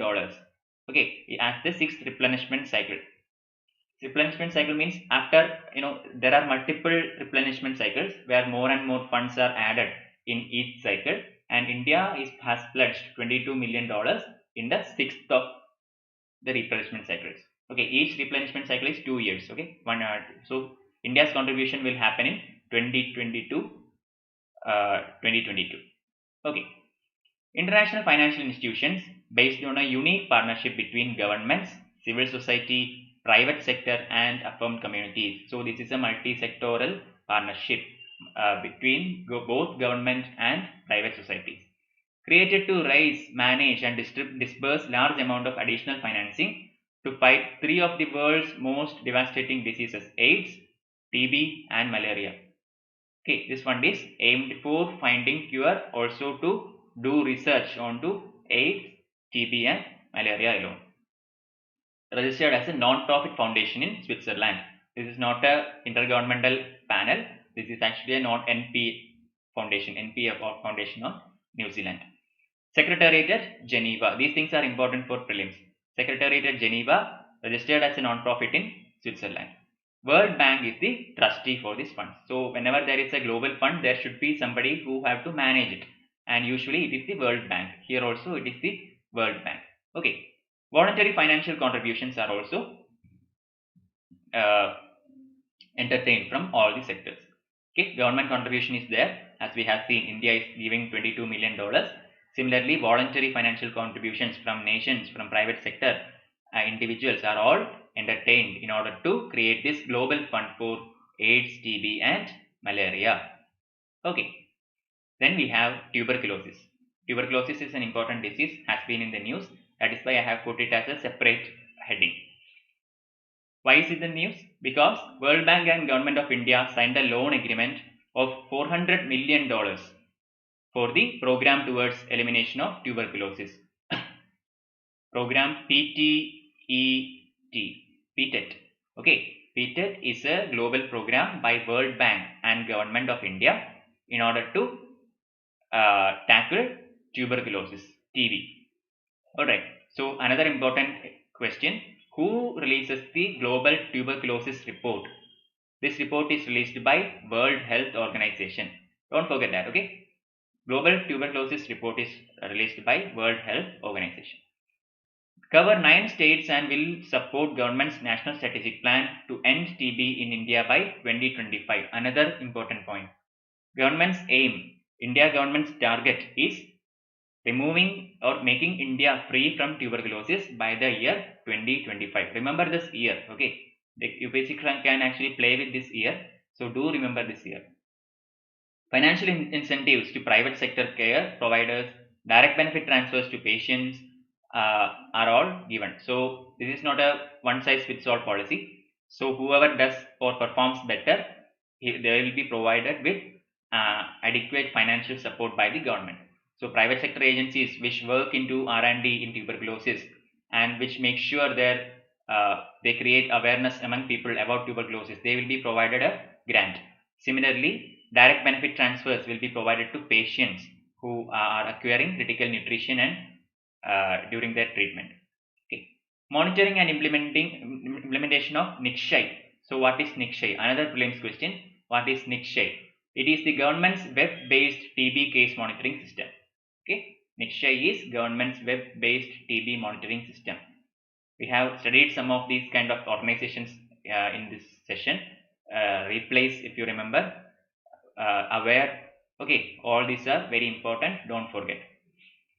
TB is a communicable disease. Communicable disease means it spreads. Okay, spreads from one person to another. And how? What is the medium of spreading? TB spreads through air. It is an airborne disease. Alright, caused by a bacteria, Mycobacterium tuberculosis. Most often affects the lungs. Okay, there are two kinds of TBs actually. One that affects your lungs. It is known as the pulmonary TB. Other one is affecting some other organs. It is known as extrapulmonary TB. Easy to remember. Those that affects lungs are pulmonary. Affects other body parts are known as extrapulmonary. Okay. India is the country with highest TB cases in the world. Something not that we can be proud of, but it is a fact. India followed by Indonesia and China at the third place contribute to the crux or the lion's share of tuberculosis across the globe. 1/3 of the world's population is diagnosed with latent TB. So what is latent TB? 1/3 of the population of the world, which means something like 2.5 billion people are actually diagnosed with tuberculosis, latent tuberculosis. Latent tuberculosis means those scenarios when they get affected by the bacteria but does not cause symptoms or disease. Okay, so their body will show that the bacteria has affected them or has been in them, but there won't be any symptoms or any disease. Okay, then there are some three types of tuberculosis. First one is multi-drug resistant. It means it does not respond to at least isoniazid and rifampicin. So these two are very common drugs used to treat TB, and if the TB is resistant to these two drugs, it is known as multi-drug resistant TB. Then we have extensively drug resistant tuberculosis, XDR, extensively drug resistant. It is resistant to at least 4 of the core anti-TB drugs. Okay, this one is resistant to 2 of them. This one is resistant to 4 of them. Okay, you need not study the name of the drug. It is written here, fluoroquinolones and second line injectable drugs. That is not important, but understand the difference. Okay, multi-drug resistant TBs are at least does not respond to isoniazid and rifampicin. Extensively drug resistant means at least resistant against 4 of the core anti-TB drugs. Then we have the total drug resistant TBs. So what is the total drug resistant TB? TB which is resistant to all the first and second line drugs. All the first and second line drugs, which means nothing works. Okay, so these are the three kinds of TBs based on their intensity. Now we are moving on to 21st one, polio. Okay, so what is polio? Why is it in the news? Global Commission for Certification of Poliomyelitis Eradication officially declared wild polio virus type 3 has been eradicated. So there are actually 3 types of polio. Okay, I will zoom in a bit if you can want to read it. There are 3 kinds of polios in the world. Okay, and this has been in the news because the Global Commission for Certification of Poliomyelitis Eradication, that is a organization which declares if a particular virus is eradicated or not, and they declared that type 3 of polio virus has been eradicated. Okay, this is the second one because type 2 has been eliminated earlier itself in 2015, which means the only one that is still in circulation is type 1. Type 2 is gone earlier itself, type 3 has been eradicated recently, and type 1 is the only one that is still prevalent, and that is in circulation in 2 countries, Afghanistan and Pakistan. Okay, you can see that Afghanistan and Pakistan are the only countries in the world where the last wild polio virus type 1 is prevalent. Okay, bivalent oral polio vaccine contains 2 types. Okay, so why is this relevant, or why is it so important? Because Usually we take the bivalent polio vaccine. Bivalent means there is two valence. It means two traits in it. It is used to treat type 1 as well as type 3, because type 2 has been eliminated, so it is not anymore trivalent. Type 1 and 3 were there, so we used to take bivalent medicine. But now 3 is also gone. So we can actually shift from bivalent medicine to monovalent medicine containing just type 1 only. Okay. This is endemic to 3 countries: Afghanistan, Nigeria, Pakistan. Okay, these are the 3 places in the world where polio is now an endemic, which are Afghanistan, Nigeria, and Pakistan. And type 1, remember the difference.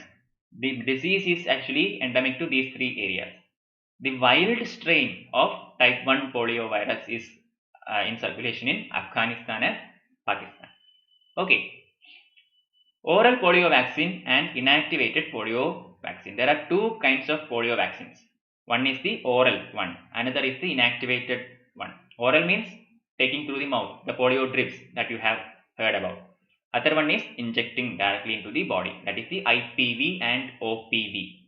Okay, so what is OPV? Let's look at it one by one. Oral polio vaccine consists of a mixture of live attenuated strains of poliovirus of 3 different types of OPV1, 2 and 3. So 3 different types of strains are present. Now 2 has been eliminated. So remaining is OPV1 and OPV3. And these are live attenuated strains of poliovirus that is being given. It is not dead viruses. Okay, they are live one, but they are deactivated. That's all. These viruses mimic the immune response of actual polioviruses, but with a reduced ability. This is the actual virus itself, except that they have decreased ability, which means they won't create the disease. They will act as a barrier for further contact with the disease. Why?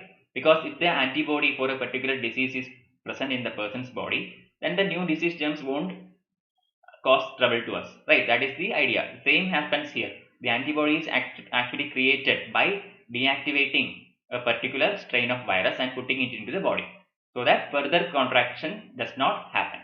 Okay, but what is the problem here? The problem is vaccine derived polio is on the rise. Okay, so when you take oral poliovirus, as I have told you, it uses live strains only, deactivated but live strains. So there are chances or rare cases where this live strain can cause the disease. This is known as vaccine derived polio infection or VDPI. Okay, vaccine derived polio infection. This is extremely rare, but it is found in children whose immunity is compromised. Understood? Then we have the IPV or the inactivated poliovirus vaccine. Oral one had the live attenuated one of decreased capacity. IPV has completely inactivated one. Okay, not live. So what are the advantages here? Advantage is that it is good against all 3 of the polioviruses. Okay, oral polio vaccine is specific for each strain. You can make it bivalent, you can make it monovalent or trivalent. Okay, IPV is common for all. It is effective against all types of polioviruses. Also, it does not contain live virus, which means using that IPV, nobody can catch the disease. Okay, from OPV, people can actually catch the disease if they have compromised immune system. But from IPV, nobody could catch the disease. India is a wild poliovirus disease-free country, but vaccine-derived poliovirus is still in India. Okay, India is actually polio-free, but vaccine-derived polio can be still seen in India. Okay, and India's flagship program against polio is known as the Pulse Polio Immunization Program and has been introduced in the Universal Immunization Program as well in 1995. So you have to study about Mission Indradhanush and Universal Immunization Program. Both these missions have polio as one of the injections provided under that mission. Okay, you have to study what are the others also, but remember this. in 1995, India launched the Pulse Polio immunization program, and India right now is a polio-free country apart from the vaccine-derived polio viruses that are still seen. Okay, now let's look at Arogya Pacha plant. This is a small topic, very crisp. Okay, scientists, why this has been the news? Because scientists decoded the genetic makeup of Arogya Pacha. Arogya Pacha's biological name is Trichopus zeylanicus. This is not important. It has been the news. Why? That's all you need to remember. This plant is seen in the Agastya Hills. It is endemic to the Agastya Hills. Agastya Hills is part of Western Ghats. Okay, Western Ghats. It is in Kerala, and Agastya Kudam or Agastya Hills is the place where these plants are seen.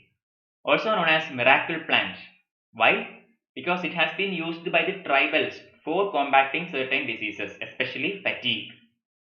Okay, so Kanye Tribes. Kanye Tribes is one of the tribals who live in the Agastya Hills, and they use this miracle plant in order to combat fatigue, and that is why Arogya Pacha is also known as miracle plant.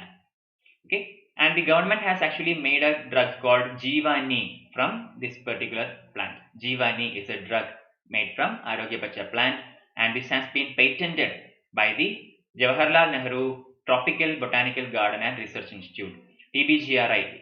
Okay, TBGRI is also at a place called Palod in Kerala, and this institution has actually patented this Jeevani that has been created from Arogya Pacha plant. Okay, that's all you need to remember. 3S project. What is 3S project? Smart Safety Surveillance or the 3S program. That is it. Smart Safety and Surveillance. That is 3S. Okay. Post marketing surveillance of priority drugs and vaccinations. So after marketing, we still have to do adequate surveillance about particular drugs and vaccinations. You cannot just bring it to the market and forget about it. We have to follow it, how it is reaching the consumers, what are the effects, what are the outcomes. All this has to be monitored. So that is all looked into in the 3S project. Okay, this is recommended by World Health Organization considering the limited safety data on vaccines introduced in India. World Health Organization recommended it because most of the vaccinations that are introduced in India has some safety concerns. Okay, the statistics are not up to the mark, and in order to tackle all those drawbacks, 3S project has been introduced by WHO for India. Ensures the vaccine distributed under the UIP are safe. That is the target. Universal Immunization Program UIP has about 12 vaccinations, and the target of 3S project is to make sure that the vaccines are safe. Okay, and in order to do that, smart surveillance is conducted. India is evaluating the recently introduced rotavirus vaccine. So 3S project has been started primarily into the rotavirus vaccines. Okay, rotavirus has been added into the UIP program very recently, and this is the first vaccine to be put into the 3S project. There is collaboration among multiple organizations, including the Health Ministry. Then we have the Center for Drugs Standards Control Organization or the CDSCO, etc. Okay, so these are the organizations which are looking into the 3S project. Indian Brain Atlas IBA 100. Again in the news. I am going a bit fast, I know that, but we have some topics to cover and everything is covered in prelims point of view. That is why I am keeping the pace. Okay. Indian Brain Atlas. International Institute of Information Technology, Hyderabad, IIIT, not IIT. Remember, triple IT. IIIT Hyderabad has created the first ever Indian Brain Atlas known as IBA 100. First ever Indian Brain Atlas. So why is it known as IBA 100? Because 100 Indians were scanned using MRI machines in order to create this one.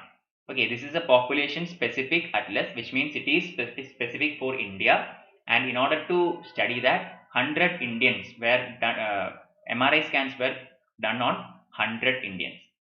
And what are the findings? The findings is that average brain size of an Indian was smaller in height, width and volume in comparison to Caucasian or Eastern races. So the brain's volume capacity of India or Indians is less compared to other races like the Caucasians or the Eastern Asian, like the Chinese and Korean. Okay, so what is it? Why is this so important? This is important because of this variation, the one size fits all policy doesn't work. What may work for other races may not work for the Indian ethnicity. Okay, so that difference in ethnicity has to be studied and has to be factored in order to provide better healthcare outcomes. Okay, so difference in ethnicity, risk of misdiagnosis due to different brain sizes. Okay, so Indian races have naturally a diminished size or a smaller size compared to others.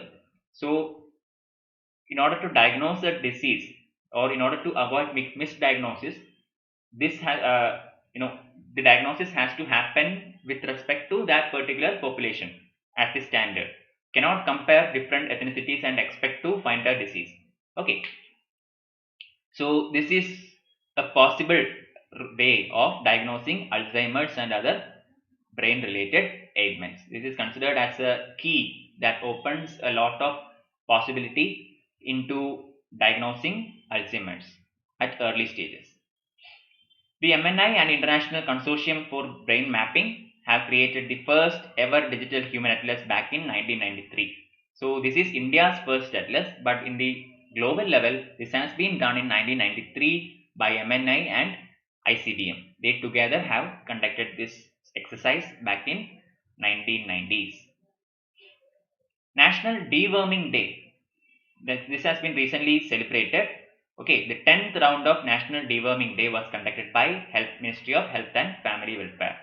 This was launched in 2015 to make every child in the country worm free.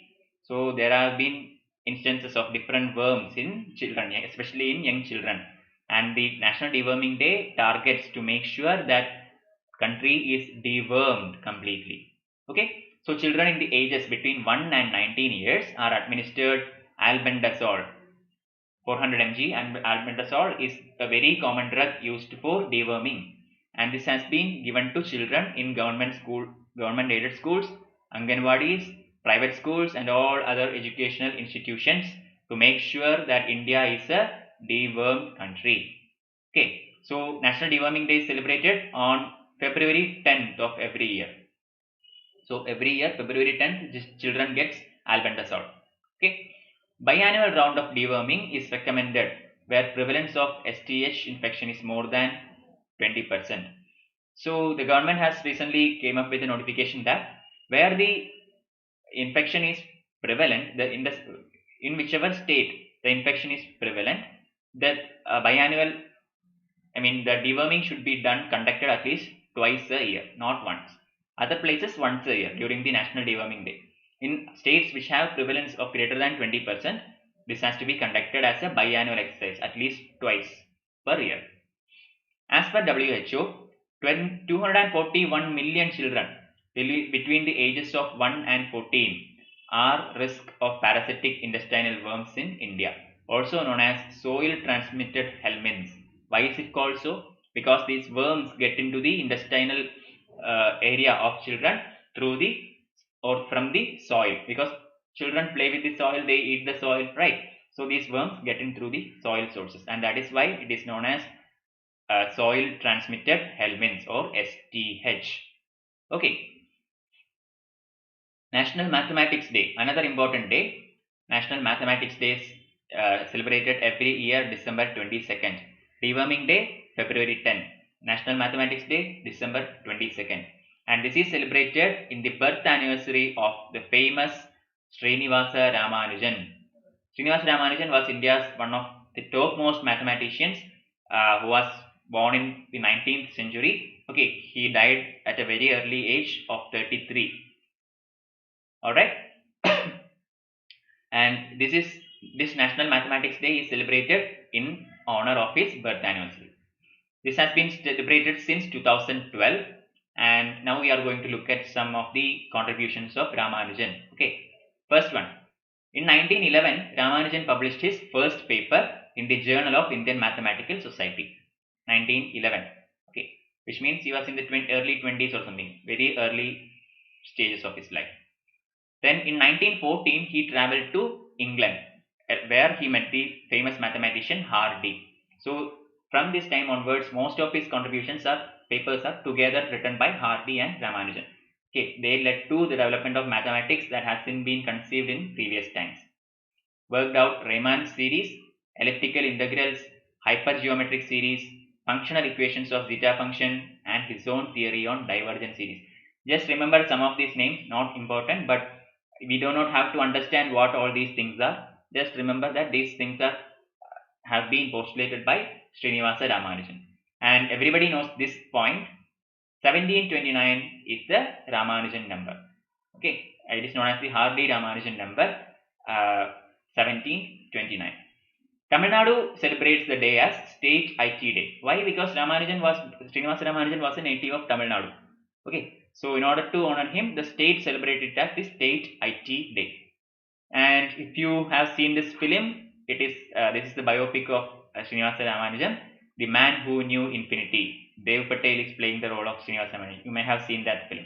Okay, that film describes the life and works of Srinivasa Ramanujan. He got, and I think got tuberculosis in the end, and he passed away at the early age of 33. Okay, and he also became a fellow at the British Cambridge University for mathematics.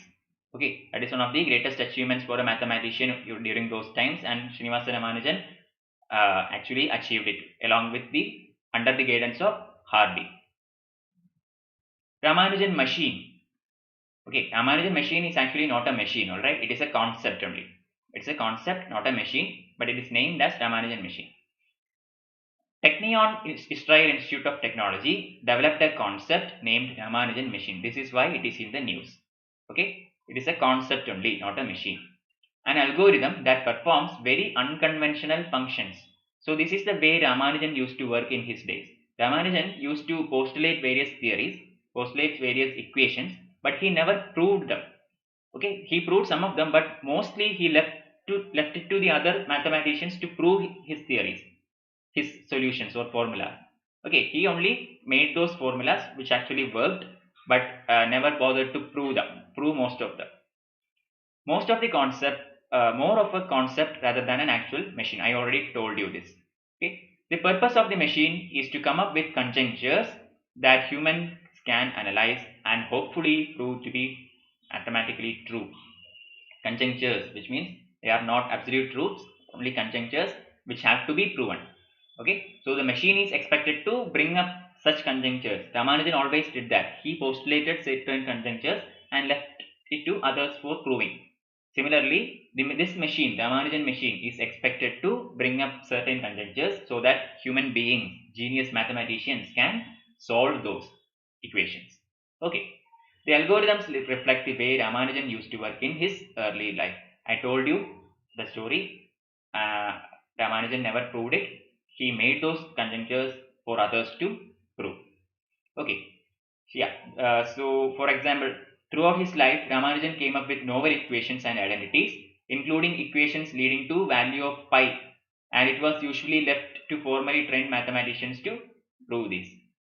I have already explained this, so no need to repeat any of those. Moving to 28th topic, 5G network.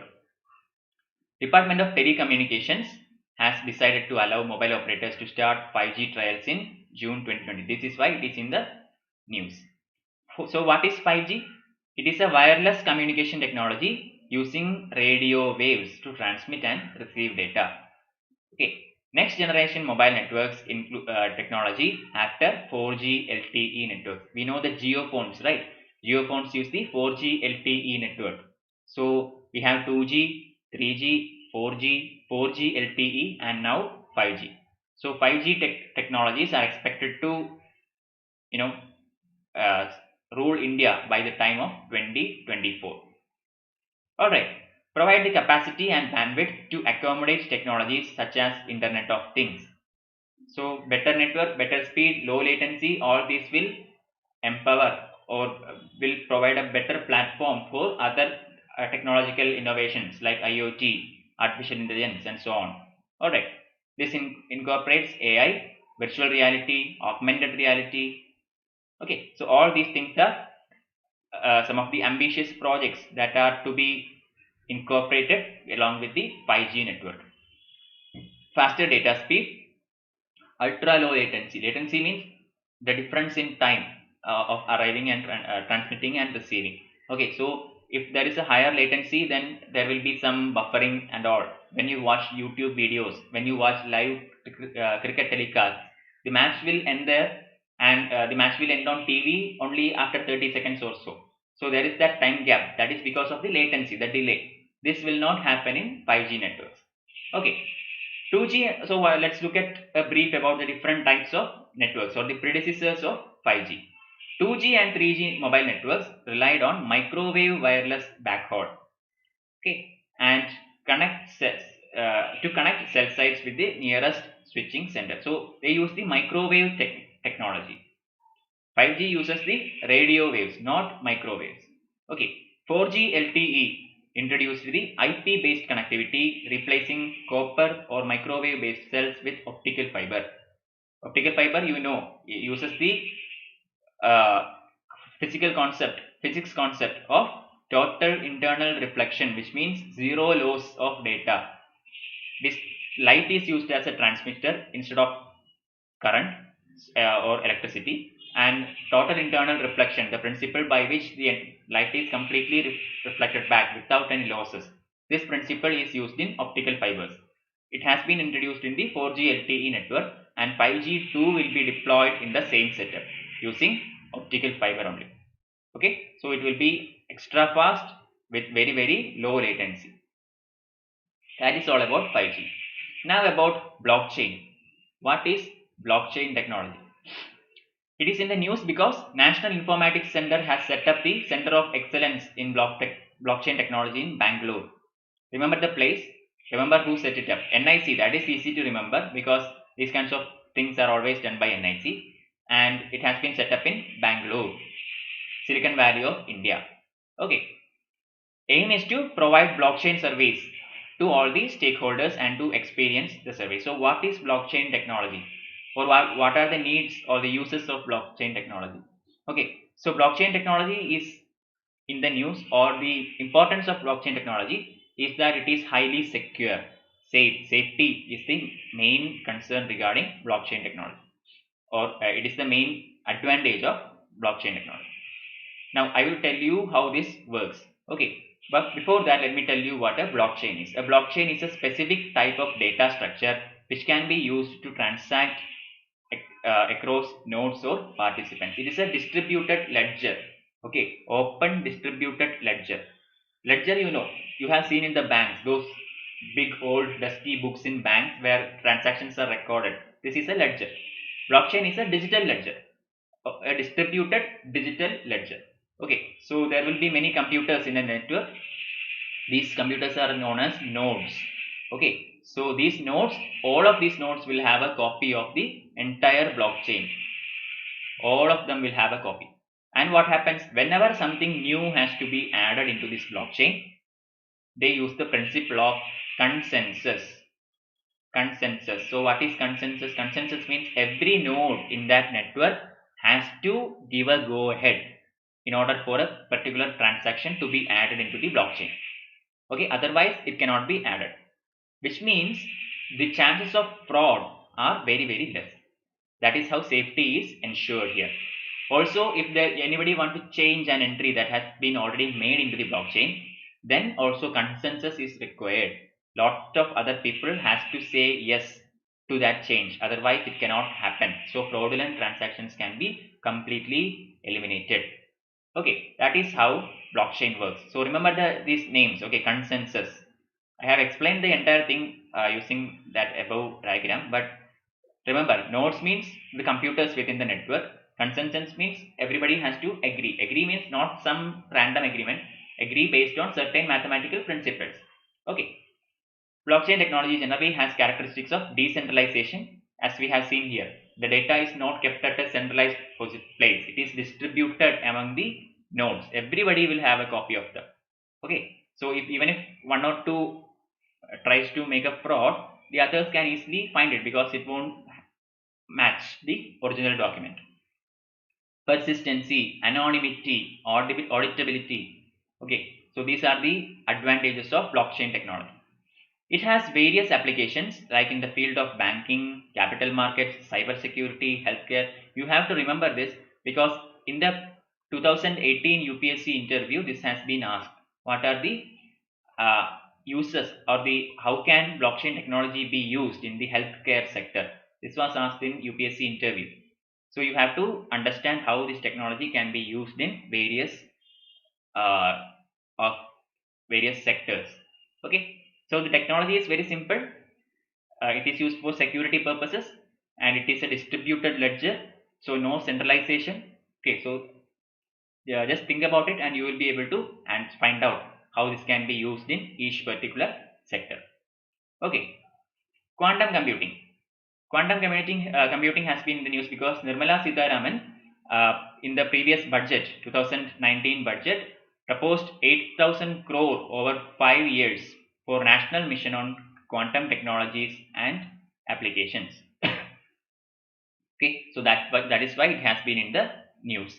Let's see what is computing and all those things. Okay, so this mission actually comprises of a lot of things, like for example quantum computing, quantum communication, quantum optics, quantum information processing, all those things.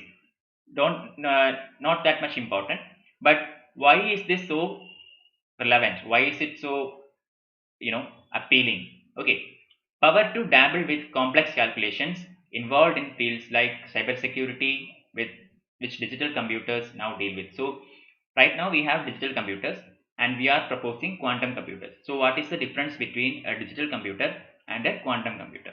Digital computer, I am like summarizing this slide. Okay, digital computer works with 2 bits, 0 and 1. Right, everything in every whatever computer stores is like this, right? 0 1 0. It is a binary method of computation. That is the digital computer. Quantum computer uses quantum physics, okay, where each bit can have both 0 and 1 at the same time. In classical computers, one bit is either 0 or 1, right? It is either or. But in quantum computing, every bit can be 1 and 0 at the same time. That is the possibility of quantum computing. What does that mean? That also means that every bit is related. Okay, so in classical computing, if one bit is the value of this particular bit is changed, it may not reflect into others unless there are some conditions given. But in quantum computing, everything is related, which means every event that occurs on a particular bit will reflect through the whole system. Okay, so these are the advantages. This can be used for solving immense mathematical calculations that the normal classical computers cannot solve. Okay, now let's read through the points which I have already explained. Cybersecurity, provide unique fingerprints, also increase the available bandwidth for internet networks because it can be of two states at the same time, so the bandwidth can be increased. Quantum computers work by harnessing properties from quantum mechanics. That is what I have explained. Simultaneously represent 0 and 1. Classical computers process information in binary format, which is either 0 or 1. While the bits in classical computer operate independently from each other, quantum computer, the status of one bit affects the status of all other bits. Okay, so all the bits is affected even if one particular bit is manipulated. So what happens? What is the idea here? All the system works as a one unit. Okay, not as individual bits but as a one group of units. So the problem here is, in order to find an answer, in order to get to the correct answer, a single problem has to be run or calculated thousands of times in the quantum computing system. Read the last point. While a conventional computer outputs the same answer to every problem every time, the outputs of a quantum computer are probabilistic, which means a computer gives for a particular input there is a particular output. one unique input has one unique output. This is called a deterministic system. Deterministic system, which means for a particular input, for a particular condition, there is only one output. There is a different output is not possible. 1 plus 2 is always 3, doesn't matter what happens. Okay, that is the deterministic. There are other systems where output can vary for the same input. Okay, the input is will be I only. At once output will be O1, and at another time the same calculation will give you O2. Okay, on a third time it will give you O3. This is known as probabilistic. It will keep on changing. So in order to find the correct answer using quantum computing, the operation will have to be run multiple times, millions of times, and the average answer will have to be taken. So this can be used for effectively calculating weather phenomena, predicting climatic models. So such immense mathematically complicated scenarios can be easily done by quantum computing. Okay, that is all about quantum computing. Now we are going to look at dark net. Dark net is also known as dark web. What is this? Okay, you can read these things. I will summarize the whole thing. Okay, this is in the news because Narcotics Control Bureau arrested the first darknet narcotics operative in the country. Okay, darknet operatives are people who work on darknets to commit illegal things, frauds, and all those things. Okay, and the first arrest has been made recently by the Narcotics Control Bureau. Okay, known as dark web. Darknet is the part of internet which cannot be accessed through traditional search engines like Google, nor it is accessible by usual browsers like Chrome or Safari. So usually if you type darknet in Google, it will give you the definition, but it will not take you to the dark web. In order to get into that, you will have to have specific browsers like the Tor, the Orion Ring. Okay, these kind of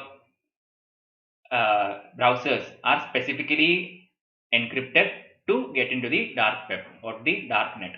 Okay, so there is another concept which is called deep web. So what is the difference between dark net and deep web? Dark net is illegal and it is hidden or inaccessible in the internet.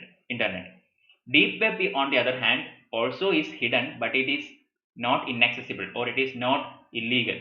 For example, I am typing the word bank account statement. Okay, bank account statement in the internet. The internet will show lots of things about bank account statement, but it does not pull out my bank account statement or yours. That's it. These are protected statements. These are available in the internet, but these are protected by passwords and logins and all those things. Right? This is called deep web. Deep web, which is legal actually. Deep web means those areas of the internet that are protected by password. Okay, it is used by so these are the applications. Okay, it is used by journalists and citizens working groups in oppressive regimes, researchers and students to do research on sensitive topics. Law enforcement and access content are blocked. Okay, so these are mostly used by terrorist organizations, also by illegal organizations in order to siphon of money or to sell some psychotropic drugs. Okay, for all these kinds of things. However, it is surrounded by the concerns of anonymity, haven for illicit activity, technical challenges. So all these things are the concerns regarding the darknet. Okay, deepnet is actually a good thing. Darknet is a bad thing because of these kinds of issues and concerns. Artificial intelligence, very common topic. You may have heard of artificial intelligence.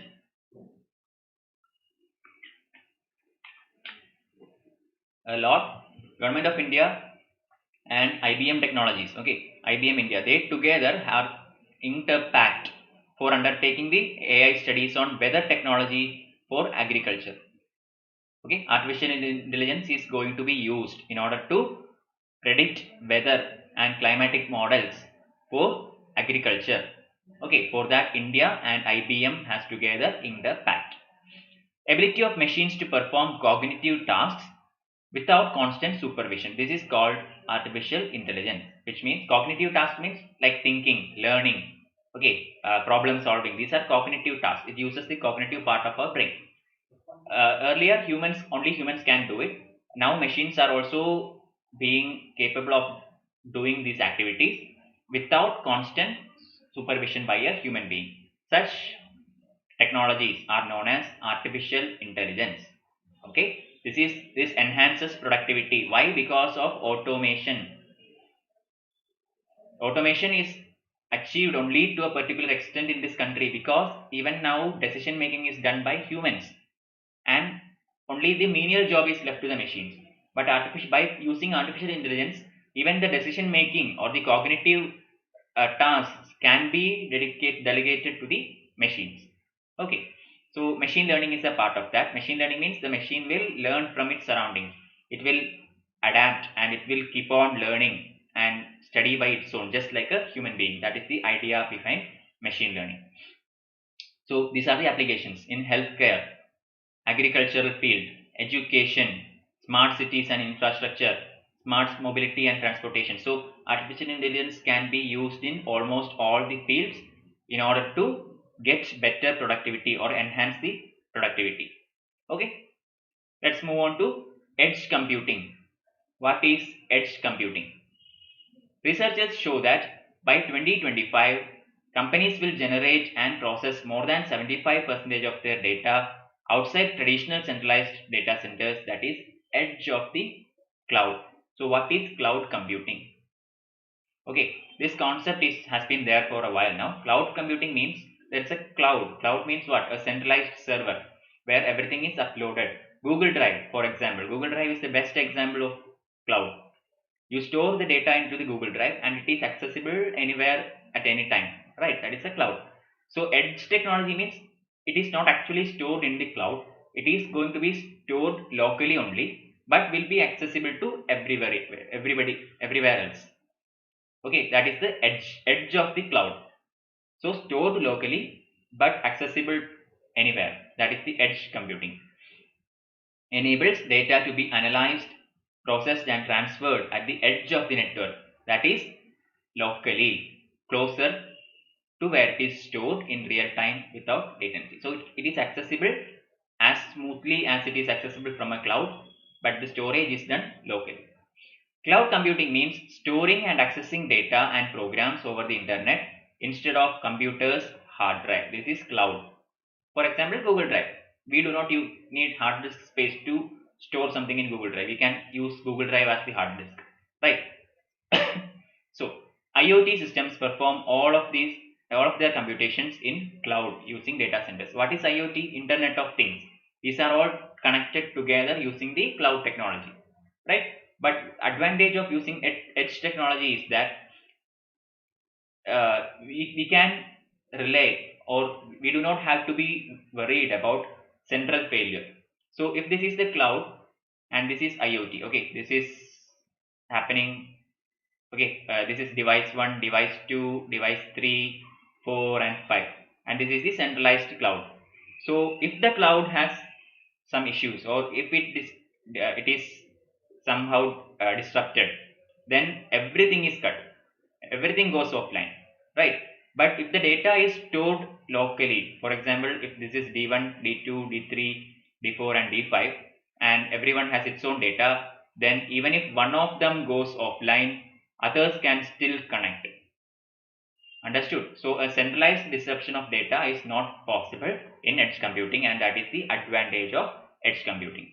It gives you higher speed, reduced latency, better reliability and all those things. Okay. Also security by distributing the process. Security means if a hacker plans to hack in a cloud, all he has to do is to hack here and everybody will get affected.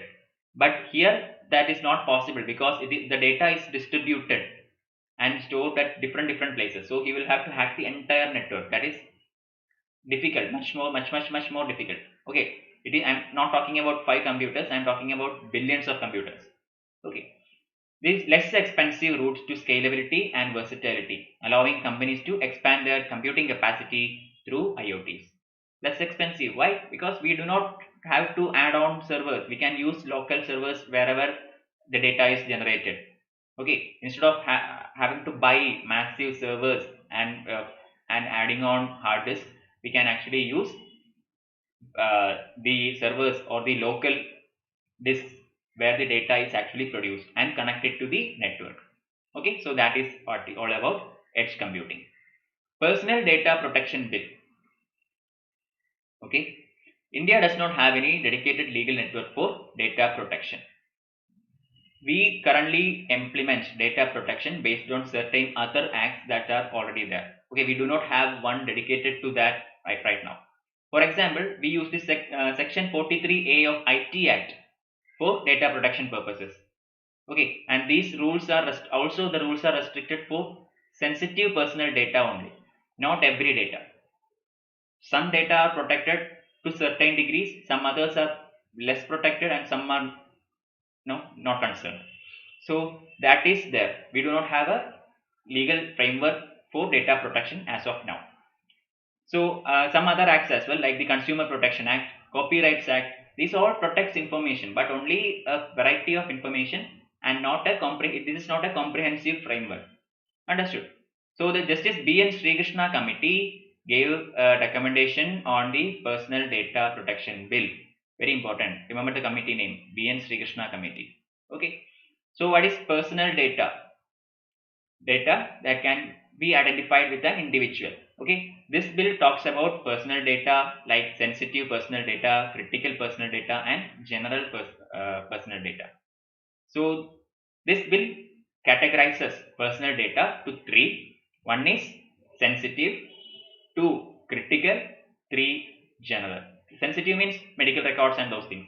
Critical means confidential, which are to be given to that person only, like for example banking statements or bank account statements. Okay, then general personal data means usual data that is not much relevant. Okay, so based on this what level of security required, the bill classifies the personal data into three, which are sensitive, critical, and general. Applicability. The bill governs the process of personal data by government, companies incorporated in India, foreign companies dealing with personal data, etc. So data is a huge thing. It is not just controlled by government. It is controlled by incorporations, like foreign companies, like Facebook, right? Facebook, Instagram, these kinds of social media accounts actually grasps data from users. When we click on something, they are analyzing it and they are trying to analyze a pattern. They show some recommended websites to us, right? If we go to Amazon and purchase something or look around something, next time we come to Facebook will show you certain diagrams related to what we checked in Amazon, because Facebook is collecting data and using it to create informed decisions or using it to give us some options. Okay, so data is a not a public. It is not just for related to government. It is also related to private companies and incorporations. So obligations of data fiduciary. Fiduciary means the person who collects and stores the data. Okay, so what are his obligations? Personal data can be processed only for specific and clear lawful purpose. There are some criteria. One of them is only for specific, clear, and lawful purpose can it be used. Transparency and accountability measures. Implementation of security safeguards and grievance redressal forums. This all has to be done by the person. Allows processing of data by fiduciaries only if consent is provided by individual. Okay, without the individual's consent, his data cannot be taken, stored, and or used for any purpose unless during certain exemptions, like for example providing benefits to the individual. Okay, for say our public distribution system, we say that some people are below poverty line, some people are economically weaker section. So these kind of data has to be available with the government. Only then can they provide benefits to that individual. So that is one of the exemption. The individual's permission is not required. Then legal proceedings that the government can do. Then respond to medical emergency. So during medical emergency cases, people's medical records have to be taken. We cannot expect the patient to be in a conscious situation to give the correct details. Okay. Social media intermediaries decrease the anonymity of users and prevent trolling. Trolling is a very famous activity that is going on now. Whenever something new happens, people start trolling, good or bad, doesn't matter. Okay, so this is because there is some kind of anonymity in the social network. Otherwise, trolling cannot happen at this high level. So social media intermediaries can be controlled using this particular bill. Data Protection Authority, which makes steps to protect interests of individuals, prevent misuse of personal data, and ensure compliance with the bill. Okay. Now, central government has exempt any of its agencies from the provisions of Act. So, the government has the power to give exemption to certain organizations if they act in accordance with the interest of security of state, public order, sovereignty, integrity of India, and relationship foreign states. Okay, so these are the exemptions when the government can allow certain agencies to violate the norms as per the data bill, personal data bill. Okay, preventing incitement to commission of any cognizable offense relating to above matters. In order to prevent any offense related to any of these things, government has the power to use the data against the criteria mentioned in the bill. Then, processing of personal data is also exempted from the provisions of the bill for certain other purposes. Prevention of prevention, investigation, prosecution of any offense. For all these purposes, data can be taken. Okay, personal or domestic, and for journalistic purposes. Central government may direct data fiduciaries to provide it with any non-personal data, anonymized personal data for better targeting of services. So the government has the power to ask any agency or bring any agency in front of law and make them provide the data for certain targets. Okay, especially for giving benefits to beneficiaries of that particular scheme. For example, our DBT, direct benefit transfer. Okay, this has been implemented to give financial, some kind of financial gift to people of India. For recently, the PM Kisan has been implemented. PM Kisan. What does it do? It gives 6,000 rupees to all small and marginal farmers who are also landowners. Right, small and marginal farmers. So you have to identify who all constitute this small and marginal farmers. So in order to do that, government can ask other agencies to submit the requisite data. Okay, FASTag. What is FASTag? This has been in the news for a while now. FASTag is in the news because of the One Nation One FASTag scheme. So what is FASTag? FASTag is something implemented by the National Highway Authority of India. It is basically an automatic deduction of toll. Sorry, when you move around along a highway, when you enter a state limit or something, that state collects some toll, right? So that usually that has been done by people who are stationed there, and they will collect the toll cash amount.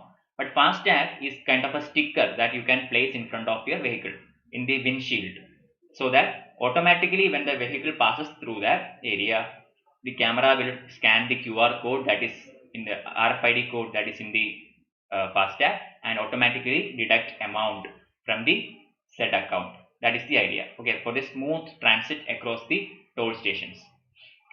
One tag can be used seamlessly across highways. So one nation, one FASTag means even now certain states have certain differences in the methods of implementation of these things. So in order to bring Indian highways as a single circuit, NHAI is proposing a one nation, one FASTag rule, so that every state should be on board with this, and the same method and principle can be used throughout the territory of India. Radio frequency identification, RFID, is a technology that is used into this. Okay, it is affixed on the windscreen that can enable electronic payment when crosses to the booth without stopping. I explained it to you already. FASTag is valid for 5 years and can be recharged as and when required. So once a person takes a FASTag, you need certain things to get a FASTag. Okay, FASTag can be bought from banks and all, but you have to provide something like the registration, your registration certificate, copy of registration certificate, and all those things. So once it is given, it is valid for 5 years.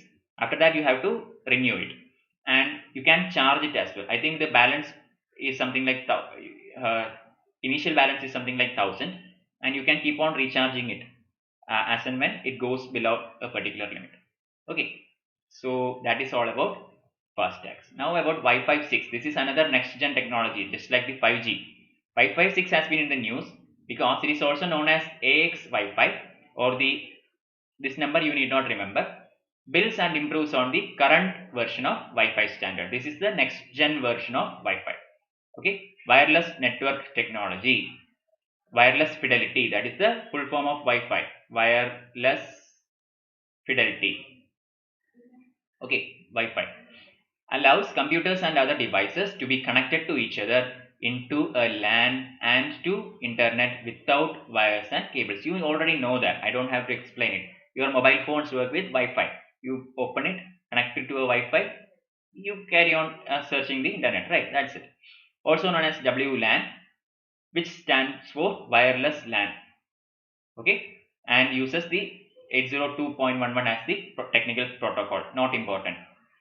Uses radio signals to transmit information between Wi-Fi enabled devices and internet, allowing the device to receive information from the web in the same way that a radio or mobile phone receives sound. So, and just remember this, it uses radio signals. Okay, Wi-Fi 6 is using radio signal just like a radio transmitter and receiver. Okay, another variety or a variant of this is the Li-Fi. Li-Fi is another technology which uses light waves, light signals. Okay, instead of radio frequencies, it uses light in order to provide the wireless technology. That's all.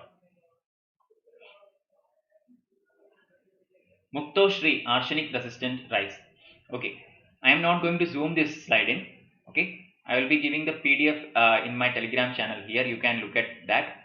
Also look at unacademy.com/msrw.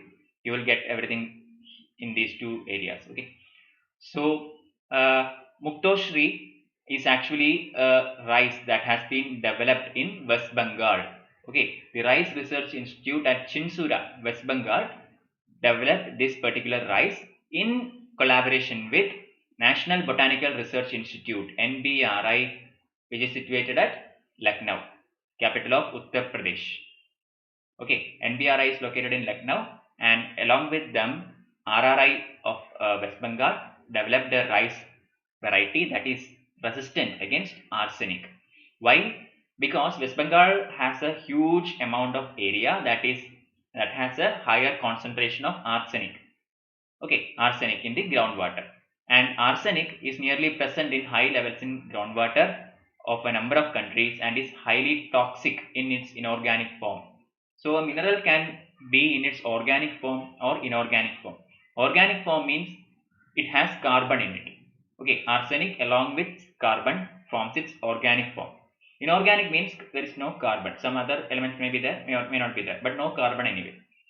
So the inorganic form of arsenic is toxic, and hence rice cannot be grown in these kinds of areas. So a arsenic resistant rice developed by West Bengal for its needs is named as Muktoshri.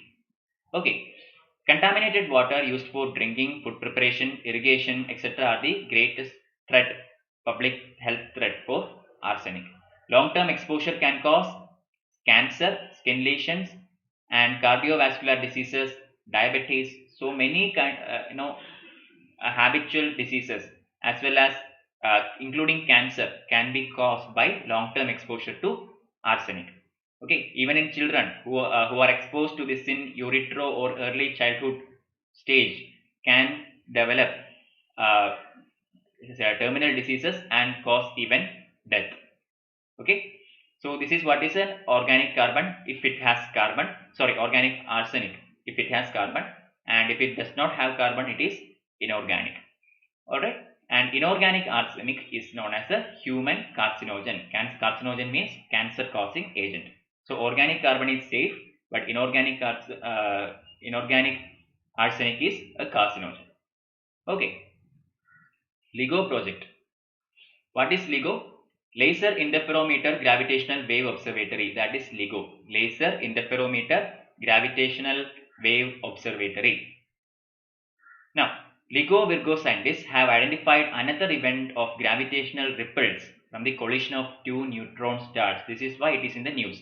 About a couple of years ago, in 2017, gravitational ripples was identified when another set of neutron stars collided. So gravitational waves actually helps to study about the cosmic mysteries. Okay. Also, as a proof of Einstein's theories, like the unified field theory. Okay, all these can be proven only if we can know more about the gravitational ripples. And LIGO project was able to observe this ripple for the second time in about 3 years. Okay, first observed in 2017 and now recently again. Observatory is for detecting cosmic gravitational waves and carrying out experiments. Okay, this has three great facilities around the world. Okay, initially all of them were located in the United States of America, two of them in Washington, Hanford, and one of them in Livingston or Louisiana, all of them in United States of America. But this is in the news because one of these observatories in the Hanford, Washington, is going to be moved to India. Okay, one of them will be put into India. So what is the advantage here? Instead of having three observatories at very close places, we can have put one in the other part of the world, which means it will be better located and much more efficient in studying the gravitational waves. Okay, piloted by Department of Atomic Energy and Science and Technology. So this project LIGO India is uh, piloted by these two departments and executed by multiple organizations. You can just go through them. I am not going to read this. LIGO India project will also bring considerable opportunities in cutting edge technology for Indian industry, which will be engaged in construction of 8-kilometer long beam tube at ultra high violet vacuum on level terrain. Not important, just understand that this is a cutting edge technology. LIGO project. Gravitational ripples has not been studied before. It is something very new which was in the US. Now it is going to be coming to India. So more scientists will get opportunities to study about gravitational waves, its characteristics, methods, and all those things. And for that we will also be constructing a 8-kilometer long tube, okay, underground tube of ultra high vacuum for studying these gravitational ripples. So all these are going to happen in India as part of the LIGO Virgo project.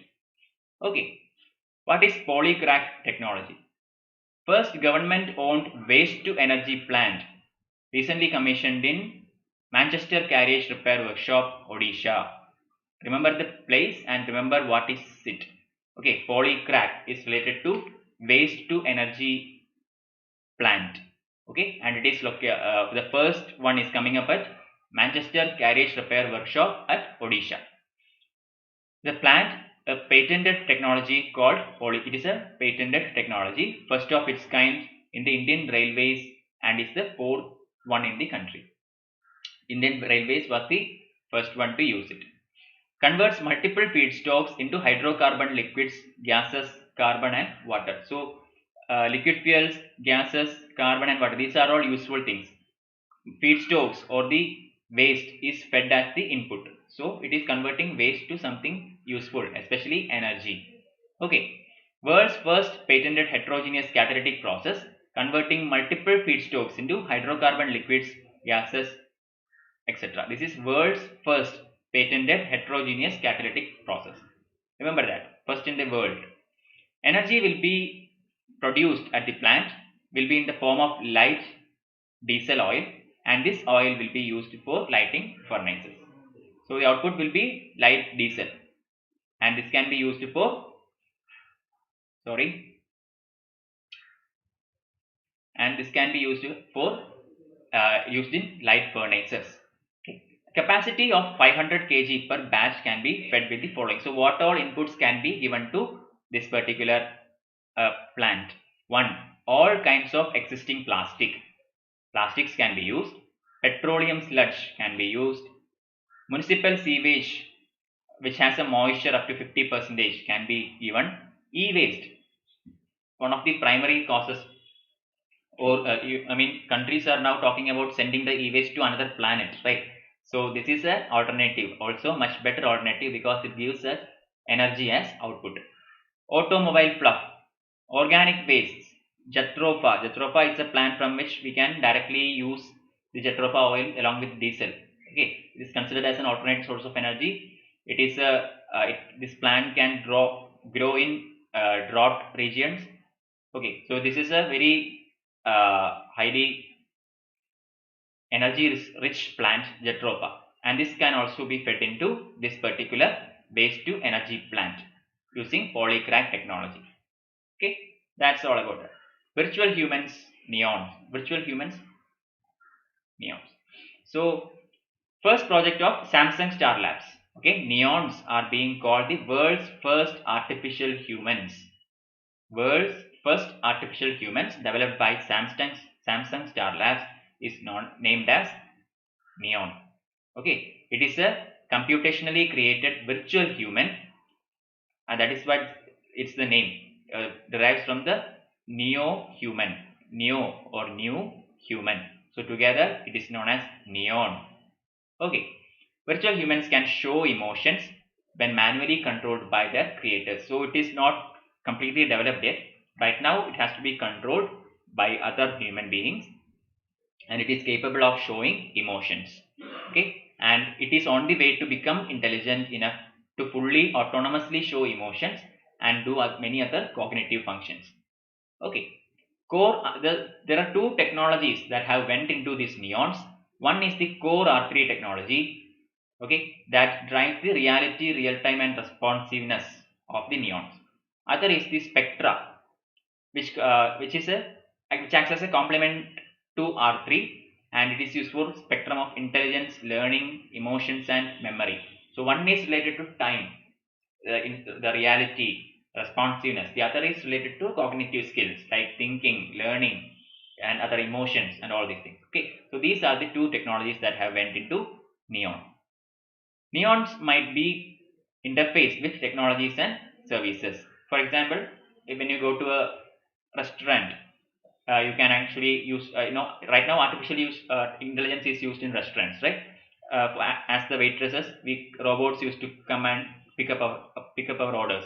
That has been implemented in many places in India. So neons also can do similar functions. Okay, however, it is not exactly the same as virtual assistant.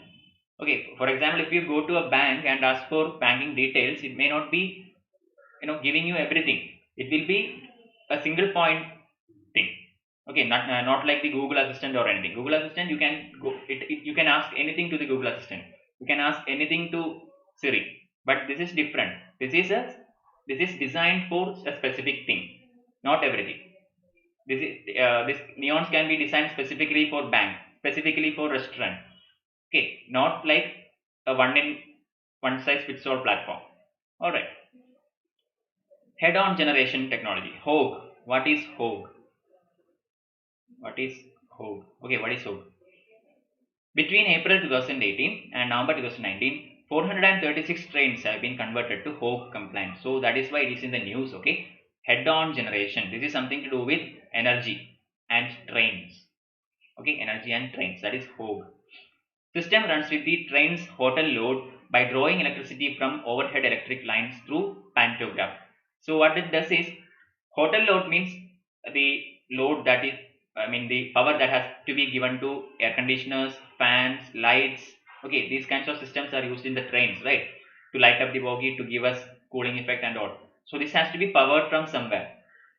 Right now we use the EOG technology, but Hogue actually does it using by drawing electricity from the overhead electric lines through the pantograph. We have the electric lines over the train, and the power can be drawn from there in order to do all these.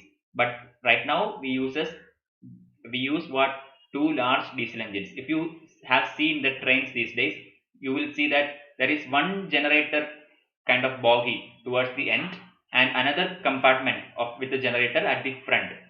Okay, there will be two generators at both ends of the trains, and that is how the energy is generated right now using the diesel generators. But this is not necessary with Hogue technology. EOG technology uses these generators. Hope technology doesn't need one. It can have one generator just as an emergency thing, emergency power. Okay, that's all. Not required actually. What are the advantages? Free from air pollution and noise pollution, which means it can contribute to lessening carbon dioxide and nitric oxide emissions, which can increase the carbon credits of railway, which can be sold in international markets for profit. Okay. Also, it is noiseless and hence noise pollution can also stop. Okay. So this is all about Hogue technology.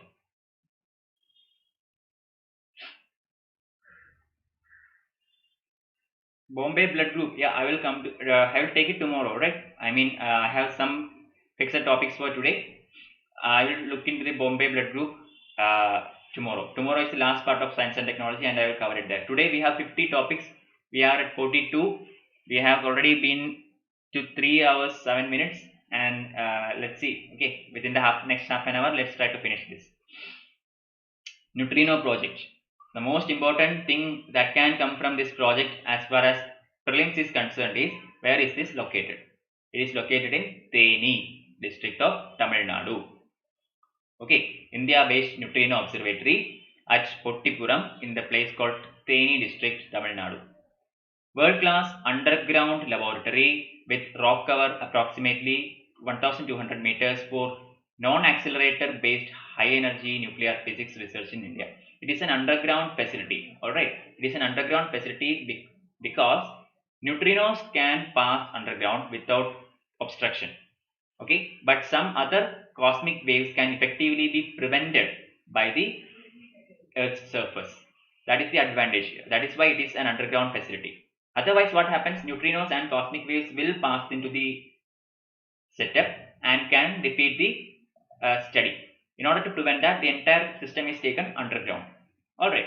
Study of neutrinos is jointly funded by Department of Atomic Energy and Department of Science and Technology. Construction of is underground laboratory. We have certain systems or certain facilities in this project. Actually, three of them. One is underground laboratory. Then we have the ion calorimeter detector, and lastly we have the National Center for High Energy Physics. These three organizations are together invested in the neutrino project. Neutrinos were first proposed by the Swiss scientist Wolfgang Pauli in 1930. Are the second most widely occurring particle in the universe. Second most widely occurring particle. What is the first particle? It is the photons. Photons from the sun. That is the reason why that is the particle behind the visible light. Photons. That is the most abundant particle in the universe. Followed by neutrinos. Okay. We know that neutrinos have tiny mass, but the ordering of the neutrino masses states is not known and is one of the key questions that remains unanswered. Major challenge of INO will set to resolve, thus completing our picture of neutrino. So neutrino have tiny masses. We know that. We have already scientifically proven that. But we do not know the exact masses or how to order the masses of neutrinos based on their state. Okay. I mean, a single particle can exist in multiple states, and we humans are unable to actually order the masses of neutrinos based on the different states because it is very hard to isolate one of them and study it. Okay, it can only be done underground under very complex facilities, and that is going to be done now. Once it is done, we will be able to answer a lot of mysteries that are concerning the universe. Neutrinos hold the key to several important and fundamental questions of the origin of universe and energy production in stars. Another important possible application of neutrino is the tomograph of Earth. So what is tomograph of Earth? We have Earth, right? Crust, mantle, core, all these are there, right? So in order, if we want to study everything that is underneath the Earth or within the Earth, we need something that can pass through everything, right? Something unique that can go through everything and which can help us study. And neutrino is one such particle that can go all the way up to the core. Okay, other cosmic rays cannot do that. Photons cannot do that. Other waves cannot do that. But neutrinos can actually do that and gives us a tomographic analysis of Earth. Tomographic means studying the interior of Earth. Okay, the background from the cosmic rays and natural radioactivity will make it almost impossible to detect them on the surface of Earth. This is the reason why it is placed underground. I told you, neutrinos are very hard to isolate because of the background radiations and other cosmic rays. So we cannot isolate it in the surface of Earth, and we have to go underground. Okay, that is why this TNI project is set underground. Biosimilar medicine. What is biosimilar medicine? Biosimilar, the word itself has what it is. Biosimilar, biologically similar. Okay, it is in the news because WHO pre-qualifies the first biosimilar medicine. It is the trastuzumab. Trastuzumab. Okay, that is the first biosimilar medicine qualified by WHO. It to increase the worldwide access to life-saving breast cancer treatment. This is a treatment for breast cancer. Also, do not forget that as well. Can come for your prelims. Okay, so trastuzumab, a monoclonal antibody, was included in WHO's essential medical list in 2015. What are the essential medicinal list? These are the list which comprises of essential medicines that are used to tackle the common diseases that has to be availed in every country. Okay, these are the essential medicine list, and this particular medicine was added in the year 2015. Biologic medical products, that is almost an identical copy of the original product that is manufactured by a different company. So this is the definition. Biologic medical product, almost an identical copy of the original medicine manufactured by a different company. Okay, not the exact copy but almost the same, and also made by a different company. They are officially approved versions of original innovator products and can be manufactured when the original product's patent expires. So what is a patent? Patent is something that gives you ownership rights, right? Prevents others from making the same drug. But once this patent expires, others can also incorporate the same technology or same outcome. Okay, and this biosimilar medicines also uh, is officially approved versions of the original innovator products which can be manufactured after the patent expires. Reference to the innovator product is an integral component for approval. So the actual innovator, whoever invented the original medicine, should be given the credit or the reference. Okay, biological medicines contain active substances like biological sources such as living cells and organisms. So we are not talking about inorganic chemical compounds here. These are biological medicines, which means it has biological components like cells and organisms. Most biological medicines in the current clinical use contain active substances made of proteins. Not that much important. Biosimilars involve developing equivalent biological entity, while generics involve development of chemical entity. This is very, very important. The active pharmaceutical ingredient, API. Okay, in computer API is application program interface, but in biotechnology API means active pharmaceutical ingredient, which means those pharmaceutical ingredients present in the medicine that gives the curative or the preventive potential to that medicine. Okay, so in biosimilar medicine, that active pharmaceutical ingredient is a biological entity, can be a cell or a organism or whatever. But in generic drugs, it is a chemical compound. Okay, generic drugs are chemically identical to the original branded drugs. As such, cost is significantly less and do not require much testing. Okay, once the patent expires, generic drugs are born. These generic drugs are chemically identical to the original one. So again, retesting in the labs is not necessary because it has been already tested and it has been in the market for a while. So the cost will also be very less. But the problem with biosimilars is that they are almost identical to the original one, but uses different ingredients actually.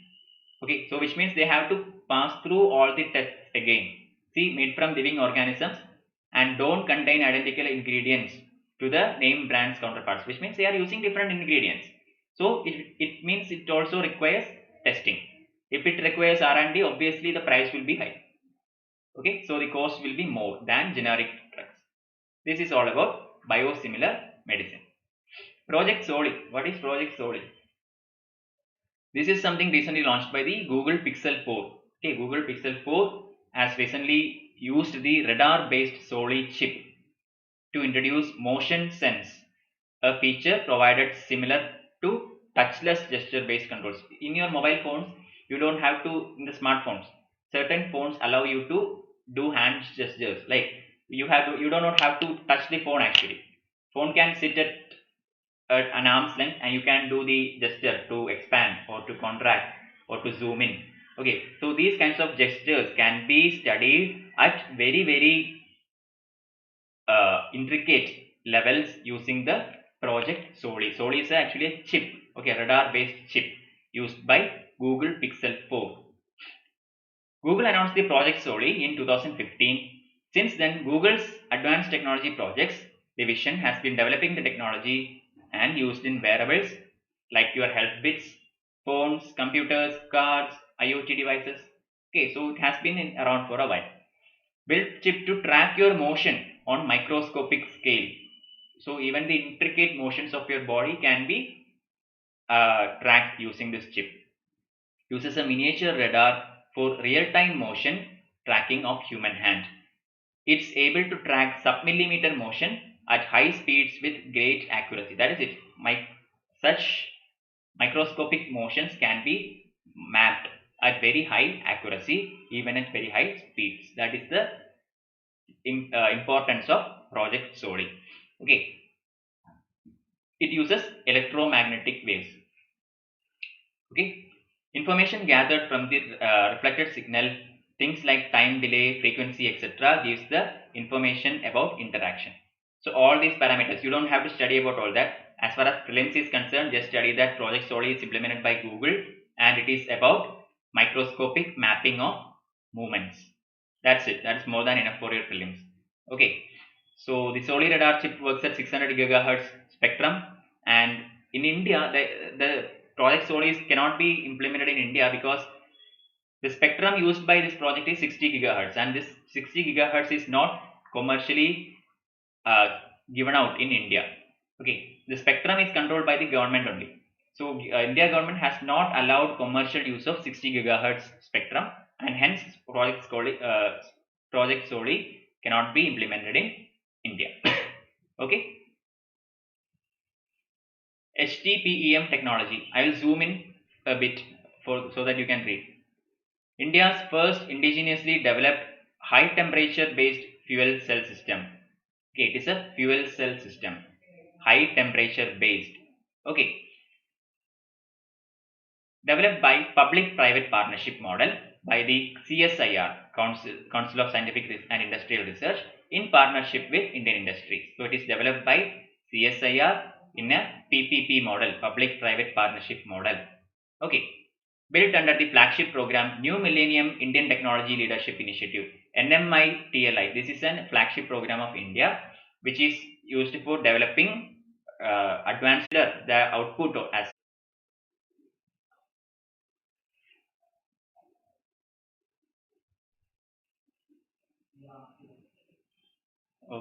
Okay, there has been some issues again.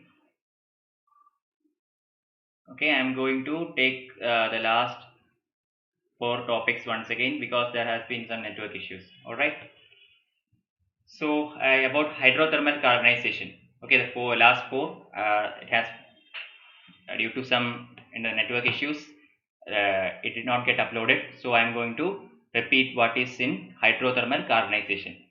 So it has been by IIT Kharagpur, developed by IIT Kharagpur.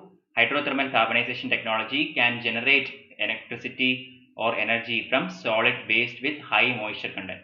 So why is this important? Because high moisture, most of India's municipal waste, okay, the municipal solid waste in India have high carbon content, or sorry, high moisture content. Okay, also high carbon content, but we cannot put the usual MSWs in the normal incinerators because it takes only dry waste materials. Okay, but this one can actually work with high moisture content solid waste. Aimed at conversion of wet biomass to hydrocar. Hydrocar is something like coal. Okay, coal has a lots of issues. For example, the coal that we get in India is actually of less quality. It has a less calorific value. Okay, and it is highly polluting. So that is something that we are trying to offset. But the hydrocar is a coal-like fuel that can actually give you a much higher calorific value, high calorific content, and can uh, and is also rich in carbon. Okay, so together they act as a hydrothermal carbonization can act as a substitute for many other solid fuels in India, especially coal. The hydrocar is a substitute for coal. Okay, so its byproducts are basically rich in phosphorus as well as potassium. Okay, so usually when something burns, what happens? It gives you ash. Ash is the primary byproduct. This one also gives you ash, but it will also give you some other byproducts that are rich in potassium and phosphorus. So you know that plants uses this fertilizer NPK, sodium, potassium, and sodium, phosphorus, and potassium. These are the three main components of plant fertilizers. And this one, hydrothermal carbonization, actually gives NPK as one of its outputs. Okay, so phosphorus and potassium are there along with ash in the byproduct of hydrothermal carbonization. Technology will help India in achieving renewable energy target of 10 gigawatts by 2022. Okay, so India has some ambitious projects lined up. 100 gigawatts of solar energy by 2022. Similarly, 10 gigawatts of biopower by 2022. So this is one of the contributing methods that by which India can achieve this target. Okay, technology is already being used in Japan and Germany. So this has been around for a while. Sodium sulfur battery. This is in the news because IIT Madras designed and developed this battery, which can be operated at room temperature. So what are the advantages of using this battery? One is that it has higher charge storage capacity, which means it can store a very higher amount of charge compared to usual lithium ion batteries or something like that. Nearly zero self discharge. Usually batteries, when stored for a particular time, will discharge itself and will become drained after a while, right? But sodium sulfur batteries have a nearly zero discharge, which means it can be stored for a very long amount of time without being discharged. High temperature battery operates at 300 degrees Celsius, utilizes solid electrolyte, making it unique among the common rechargeable batteries. So the temperature at which it operates is pretty high, so it has some safety concerns, and also it uses solid electrolytes, has higher power density. I mean, some of your power banks can store up to 10,000 mAh, right? Some of them have 20,000 mAh. So the power density actually varies based on material. Lithium has something, sodium sulfur has something. Okay, so this has a higher power density, which means it can be used for large scale energy storage and even space applications. In space, we use the power from solar radiations, right? But after a particular distance from the sun, we cannot use the solar energy because the influence of solar energy is reduces as we move away from sun. So some alternate fuel source is required, and this is one of the ideal ones. So yeah, can be stored more than 50 years in that state. Okay, important thing is it is inactive when it is cold. Usually normal batteries, when it is very cold, the life of that battery will get reduced. Sodium sulfur battery is actually inactive when it is cold. It works at very high temperatures only, so it can be stored in cold conditions for about 50 years of time. Okay, but before you activate it again, you have to increase the heat. You cannot have a cold start directly. You have to have a higher temperature before you can start using the battery again. Biggest advantage is that the cost is very less, as it is far more common material than lithium. Lithium is comparatively less found in the world or in the planet Earth, and sodium and sulfur are much more commonly found. So that is the biggest advantage of this, because the cost will be reduced, because there are If there is ample resources, then the cost should obviously be less. And obviously we have safety concerns because it works at very high temperatures. And you may remember about those incidents in the aeroplanes where the lithium battery actually exploded, causing injuries and all that. Okay, so this one also has its own safety concerns. India adopts the new definition of kilogram.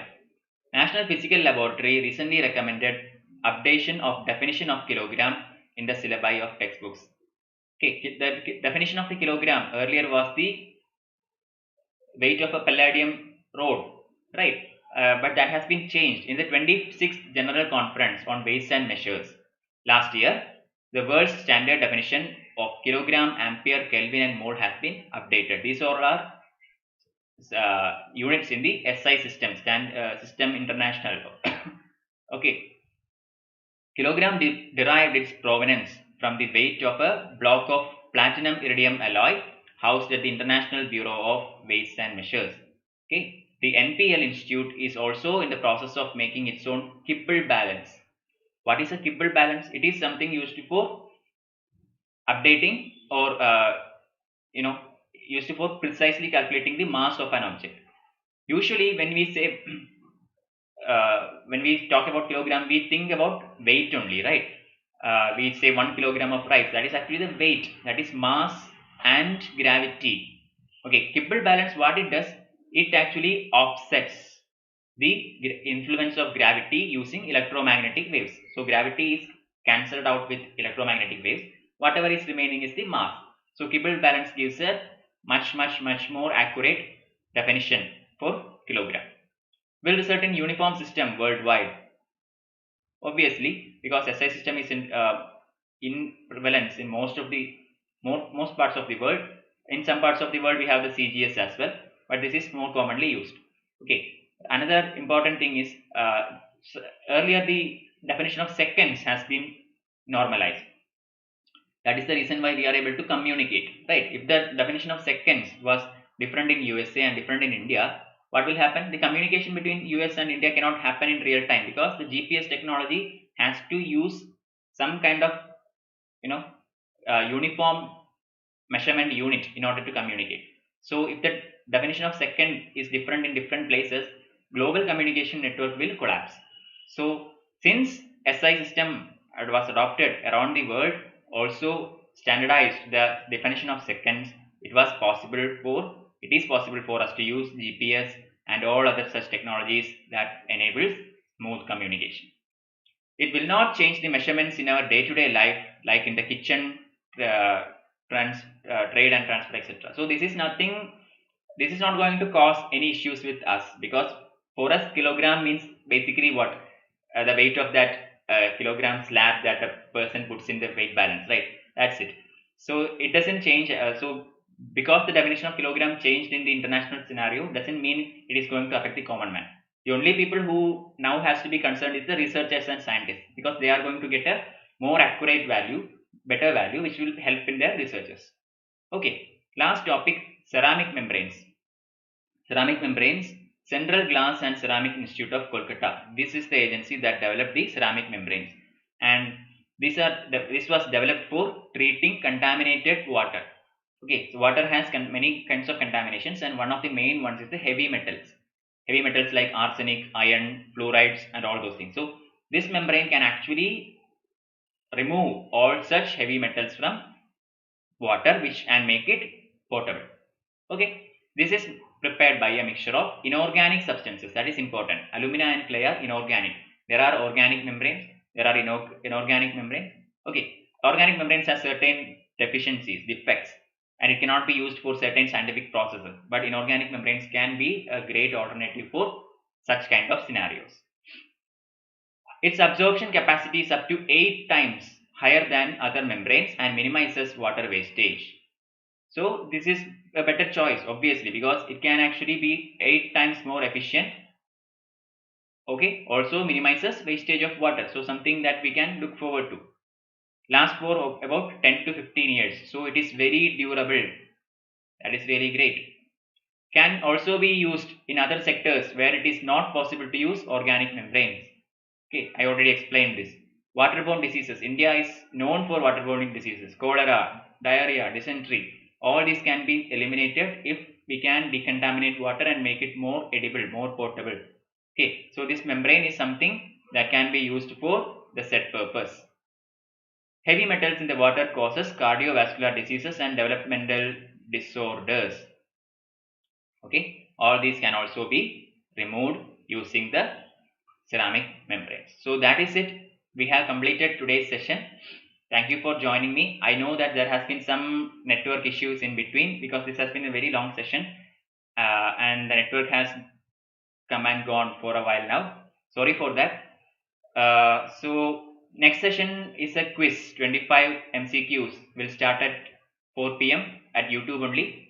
Then at 6 p.m. at Unacademy app, another 25 MCQs on ancient India. This one will be current affairs. This one will be ancient India. Okay, so do look into that. Do look into my Telegram channel where I will be giving you all the updates. Please use my code MSRW1. Please share this with your friends also. Okay. Please so that more and more people can get the benefits. So that's it from me today. Thank you for joining and see you all at 4 p.m. Bye.